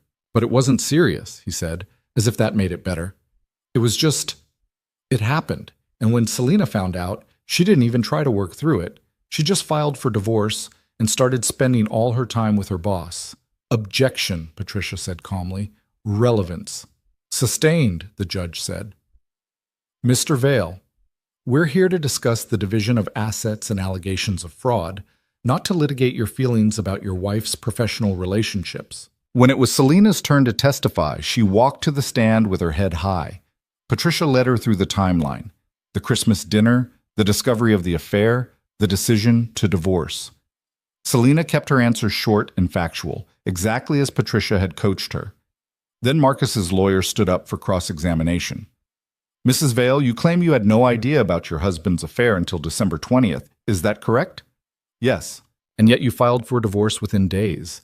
No attempts at counseling, no efforts to save the marriage, just straight to lawyers and legal action. That seems rather hasty, doesn't it?" "I don't think discovering your husband has been lying to you for over a year and got another woman pregnant is the kind of thing that requires a trial period to process." A few people in the gallery laughed. The judge didn't, but Selina caught the slight twitch of her mouth. Marcus's lawyer frowned. "You've been living in an apartment owned by Damien Orloff, your employer, for the past 2 months.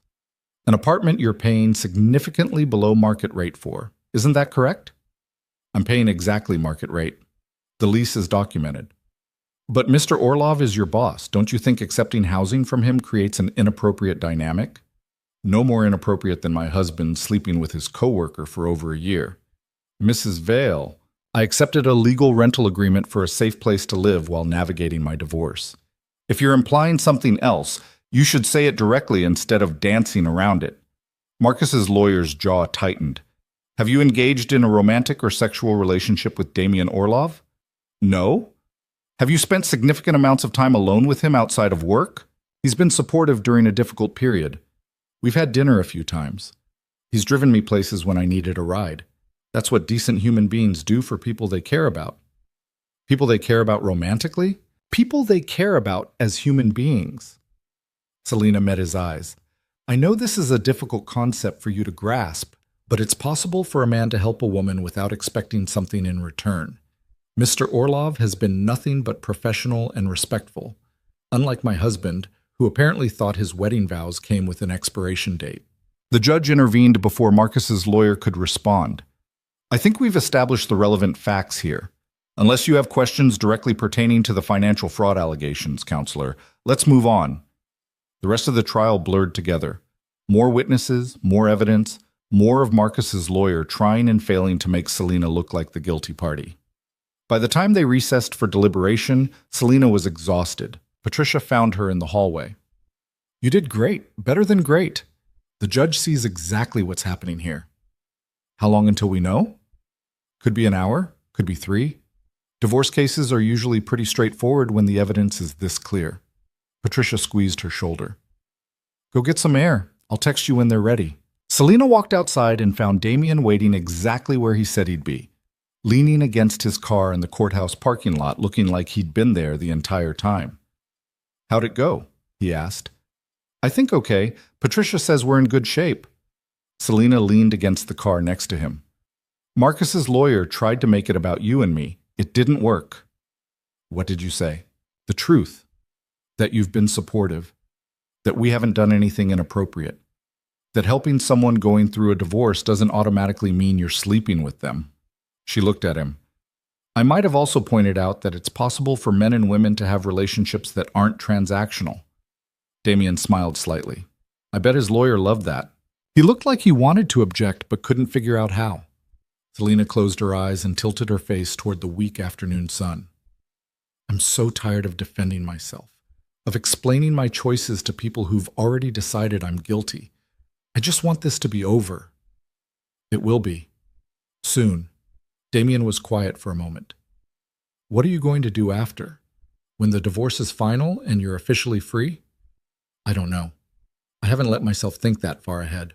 Maybe you should start. Selina opened her eyes and turned to look at him. What are you saying? I'm saying you've spent the last 2 months fighting for your life. Once that fight is over, you're going to need something to fight for instead. Damian met her gaze. I'm hoping I might be part of that something. You want to talk about this now, in a courthouse parking lot? I want you to know that when this is done, you have options. You have a future that's yours to build however you want it. He reached out and tucked a strand of hair behind her ear, a gesture so casual and intimate it made Selina's breath catch. And I want to be part of that future, if you'll have me. Before Selina could respond, her phone buzzed. Patricia. They're ready. Come back. The deliberation had taken less than an hour. That was either very good or very bad. Selina and Damian walked back to the courthouse together, and she felt him squeeze her hand once before they separated at the courtroom doors. Inside, everyone was back in their places. The judge looked down at her notes, then up at the room. I've reviewed all the evidence and testimony presented today, she said, and I have to say, this is one of the more clear-cut cases I've seen in quite some time. Mr. Vale, you engaged in a lengthy extramarital affair, systematically hid marital assets, and then attempted to paint your wife as the unfaithful party when she quite reasonably decided to end the marriage. That's not just dishonest, it's fraudulent. Marcus's face was white. His lawyer looked resigned. The divorce is granted, the judge continued. Mrs. Vale is awarded 70% of all marital assets, including the hidden accounts Mr. Vale attempted to conceal. She is also awarded 18 months of alimony at a rate commensurate with her current standard of living. Mr. Vale will pay all court costs and legal fees for both parties. Patricia didn't smile, but Selina could feel the satisfaction radiating from her. Additionally, the judge said, I'm referring the matter of financial fraud to the district attorney's office for potential criminal prosecution. Mr. Vale, you may want to consult with a criminal defense attorney in the near future. She banged her gavel. We're adjourned. The courtroom erupted in quiet chaos. Marcus's lawyer was already on his phone, probably trying to do damage control. Marcus himself looked like he'd been hit by a truck. Vanessa was crying in the gallery, though whether from relief or stress or just hormones, Selena couldn't tell. Patricia grabbed Selena's arm. We won. We won everything. I heard. You don't look happy. I am. I think. I'm just... Selena shook her head. I'm tired. Can we do the celebration later? Of course. Go home. Rest. I'll handle the paperwork and get you copies of everything. Selena walked out of the courtroom in a daze. She'd won. The divorce was final. Marcus was facing potential criminal charges. She'd gotten more than she'd asked for, so why did she feel so hollow? Damien was waiting in the hallway. He took one look at her face and pulled her into his arms without asking. Selena let herself lean into him, breathing in the familiar scent of his cologne, feeling the solid warmth of him. Let's go, he said quietly. Somewhere you don't have to think about any of this for a while. He drove them out of the city, away from the courthouse, and the lawyers, and the weight of the past 2 months. They ended up at a small inn about an hour north, the kind of place that catered to people who wanted to disappear for a weekend. Damien had apparently called ahead because they were expected. How long have you been planning this? Selena asked as they walked to their room. Separate rooms, she noticed, because even now, Damien was being careful about appearances. Since the trial date was set, I figured you'd need somewhere to decompress regardless of how it went. He unlocked her door and handed her the key. Rest, shower, whatever you need. I'm right next door if you want company, or if you'd rather be alone, that's fine too. Selena looked at the room, comfortable, clean, anonymous, in the way hotel rooms always were. Then she looked at Damien. I don't want to be alone, she said. Something in his expression shifted. Then you won't be. They ordered room service and ate on the small balcony overlooking a garden that was brown and dormant for winter. The food was good, the wine better. Selena felt the tension slowly draining from her shoulders. I keep waiting to feel different, she admitted. The divorce is final. I won. Marcus is going to face consequences. But I don't feel like celebrating. I just feel empty. That's normal, Damien said. You've been running on adrenaline and anger for weeks. Now that the fight's over, you're left with the aftermath. It'll take time to figure out what comes next. What did come next for you? When you walked away from your father's business and started building your own empire? Honestly, I was terrified. I had no idea if any of it would work. I just knew I couldn't keep living by someone else's rules. He swirled the wine in his glass. Turned out the fear was useful, kept me sharp, kept me from getting comfortable. Are you comfortable now? No, but I'm successful, and I'm in control of my own life. That's worth more than comfort. Selena set down her glass. I need to tell you something. Okay. When I was testifying today, Marcus's lawyer asked if I had feelings for you, if we were having an affair. And I said no, because technically we're not. But that answer felt like a lie. She met his eyes. Because I do have feelings for you. I have for a while now. And I don't know what to do with that. Damien was very still. What do you want to do with it? I want to stop pretending. I want to stop being careful about how things look or what people will think. I want to just be honest about what I want. Selena stood up and walked to where he was sitting. What I want is you. Not because you helped me through the divorce, not because you were there when I needed someone, but because you're the first person in years who made me feel like I mattered, like I was worth paying attention to. Damien reached out and pulled her onto his lap, one hand cupping her face. You matter. You've always mattered, and I've been trying very hard not to rush you into anything before you were ready. I'm ready now. He kissed her then, deep and intense, and nothing like that first kiss in his car. This was a promise, a beginning, the start of something that didn't have to be careful anymore. When they finally broke apart, both breathing hard, Damien rested his forehead against hers. We should probably slow down, he said, though his hands stayed exactly where they were. Probably, Selena agreed, but I don't want to. Neither do I. He stood up, lifting her with him in one smooth motion. Your room or mine? I don't care. Closest one. They made it to his room, barely. And for the first time in months, Selena felt like she was exactly where she was supposed to be. The next 3 months passed in a blur of reconstruction. Selena moved out of the apartment Damien owned and into a place that was entirely hers. A loft downtown with exposed brick and huge windows and rent she could actually afford on her salary. The divorce settlement gave her breathing room, but she didn't want to rely on Marcus's money. She wanted to build something independent. Damien was careful about their relationship at work. They maintained professional boundaries in the office, separate meetings, no obvious favoritism. But after hours was different. Dinners, weekends, late-night conversations that stretched until dawn. Selena learned the parts of him he didn't show anyone else. The sharp intelligence, the dry humor, the fierce protectiveness that extended to the people he cared about. She also learned about his other business. The connections he maintained, the problems he solved in ways that didn't involve courts or lawyers. It should have bothered her more than it did. But she'd spent her whole life following rules that hadn't protected her from anything. And watching Damien operate in the spaces between legal and illegal felt like watching someone who'd figured out how to actually control their own destiny. Marcus disappeared from public view after the trial. Patricia heard through the legal grapevine that he'd taken a plea deal on the fraud charges, probation, restitution, community service. Vanessa had the baby, a girl. They got married in a small ceremony with no announcement.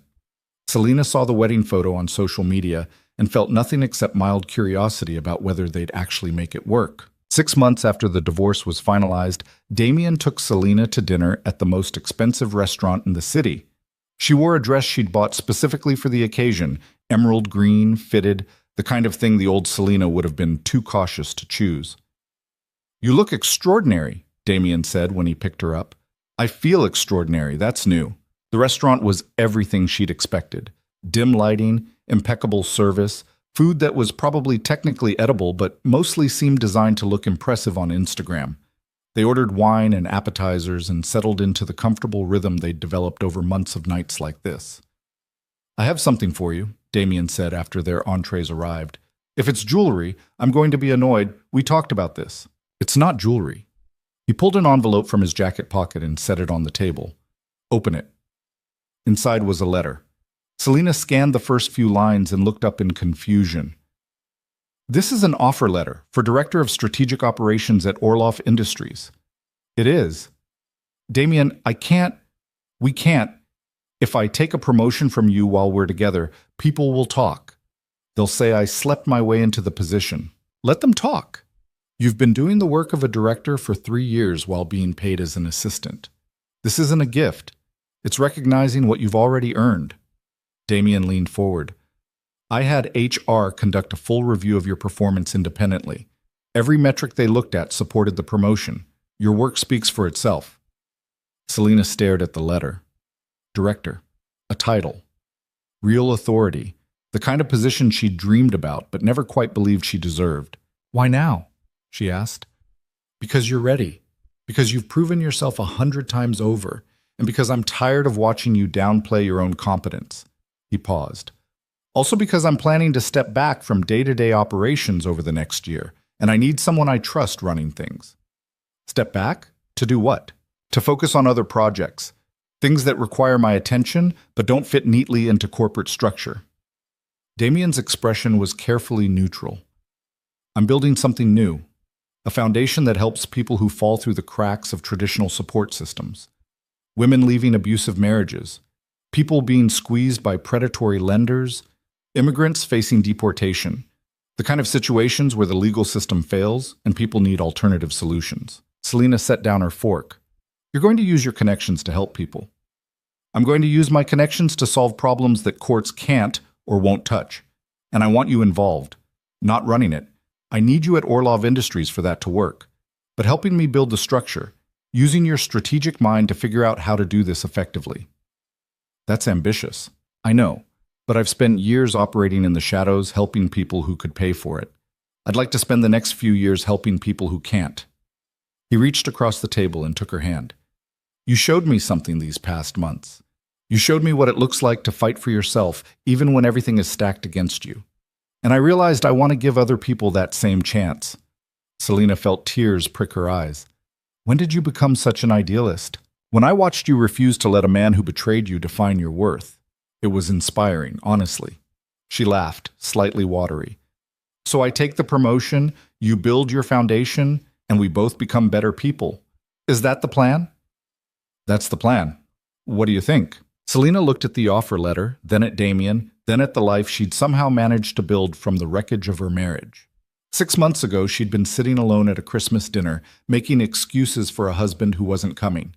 Now she was being offered everything she'd worked for, with someone who actually saw her. I think I spent a long time believing I had to earn love by being perfect, by following rules and meeting expectations and never asking for too much. She squeezed his hand. And then I met you. And you showed me that the people worth having in your life don't need you to be perfect. They just need you to be honest. Is that a yes to the promotion? It's a yes to everything. The promotion, the foundation, this, us. She smiled. All of it. Damien raised his wine glass. To new beginnings. To finally getting what we deserve. They clinked glasses, and Selena felt something settle in her chest that she hadn't felt in years. Not happiness, exactly. Something deeper and more solid than that. Certainty. The bone-deep knowledge that she was exactly where she was supposed to be, with someone who would never make her invisible. A year after the Christmas dinner that changed everything, Selena stood in the conference room of Orlov Industries and looked out at the city spread below. It was late December again. The holiday party was happening on the floor below, and this time she wasn't waiting for anyone who wasn't coming. Damien appeared in the doorway, holding 2 glasses of champagne. "You're missing your own party," he said. "Our party. I'm a director now. Half of this is my responsibility." "True." He handed her a glass and stood beside her at the window. "What are you thinking about?" "A year ago, I was in a marriage that was killing me slowly, and I didn't even know it. I was making excuses for someone who didn't value me. I was small and scared, and convinced that asking for more was selfish." Selena took a sip of champagne. "Now I'm running strategic operations for a multi-million-dollar company, helping you build a foundation that's going to actually change lives. And I'm with someone who makes me feel powerful instead of small. It's been a strange year." "Strange good or strange bad?" "Strange good. Definitely strange good." She turned to face him. "Thank you. For seeing me when I couldn't see myself. For helping me fight when I wanted to give up. For showing me what it looks like to be with someone who's actually on your side. You did the hard work yourself. I just made sure you had what you needed to do it." "That's not nothing. That's everything." Damien set down his glass and pulled her close. "I love you. I don't think I've said that clearly enough. But I do. I love your intelligence and your strength and the way you refuse to back down when something matters to you. I love that you've turned yourself into exactly who you were always supposed to be." "I love you too." Selena kissed him softly. "Even though you're secretly a romantic pretending to be a pragmatist. That stays between us, obviously." They stood there at the window, looking out at the city lights, and Selena thought about the journey that had brought her here. The pain of betrayal, the terror of starting over, the slow, difficult work of rebuilding a life from nothing, and the unexpected gift of finding someone who wanted to build something with her instead of just watching her struggle alone. She'd learned something important over the past year. That strength wasn't about never breaking. It was about breaking and choosing to rebuild yourself better than before. That love wasn't about finding someone perfect. It was about finding someone who saw your flaws and wanted you anyway. That power wasn't something you took from other people. It was something you claimed for yourself and used to make space for others to do the same. Marcus had tried to destroy her. Instead, he'd freed her to become someone she never could have been while trying to be the perfect wife. Vanessa had helped him do it. And in the wreckage of that betrayal, Selena had found Damien, not as a rescue, but as a partner who met her exactly where she was and helped her become who she wanted to be. The foundation was already making a difference. 3 women out of abusive marriages, 2 families saved from predatory lenders, 1 teenager who'd been facing deportation now safely in college on a scholarship they'd quietly arranged. Small victories, but real ones. The kind that reminded Selena why the fight had been worth it. Downstairs, the party was in full swing. Their colleagues were laughing, drinking, celebrating the end of another successful year. Selena and Damien should probably join them, make appearances, play their roles as director and CEO. But for now, they stayed at the window, watching the city and holding each other. and Selena felt grateful for the woman she'd become. The scared, invisible wife who'd sat alone at that Christmas dinner was gone. In her place was someone stronger, sharper, more certain of her own worth. Someone who'd learned that the best revenge wasn't destroying the person who hurt you. It was building a life so good they couldn't touch it, no matter how hard they tried. Someone who'd discovered that love wasn't about sacrifice and compromise and making yourself small. It was about finding someone who wanted you to be as big and powerful and difficult as you actually were. Someone who'd realized that rules were just suggestions, and the only person who could define your worth was you. "Ready to go back down?" Damien asked eventually. "In a minute," Selena leaned into him. "I just want to stand here for a moment and remember how far I've come." We've come, she agreed. And standing there in that conference room, with the man who'd helped her find herself and the city that had tested her and broken her and ultimately made her stronger, Selena finally understood what freedom felt like. Not the absence of problems, not perfect happiness, just the solid, unshakable certainty that whatever came next, she could handle it. Because she'd already survived the worst thing that could happen to her. And she'd come out the other side not just intact, but transformed. That was worth celebrating. So they finished their champagne, straightened their clothes, and headed back down to the party together. Not hiding, not pretending, just two people who'd found each other in the wreckage and built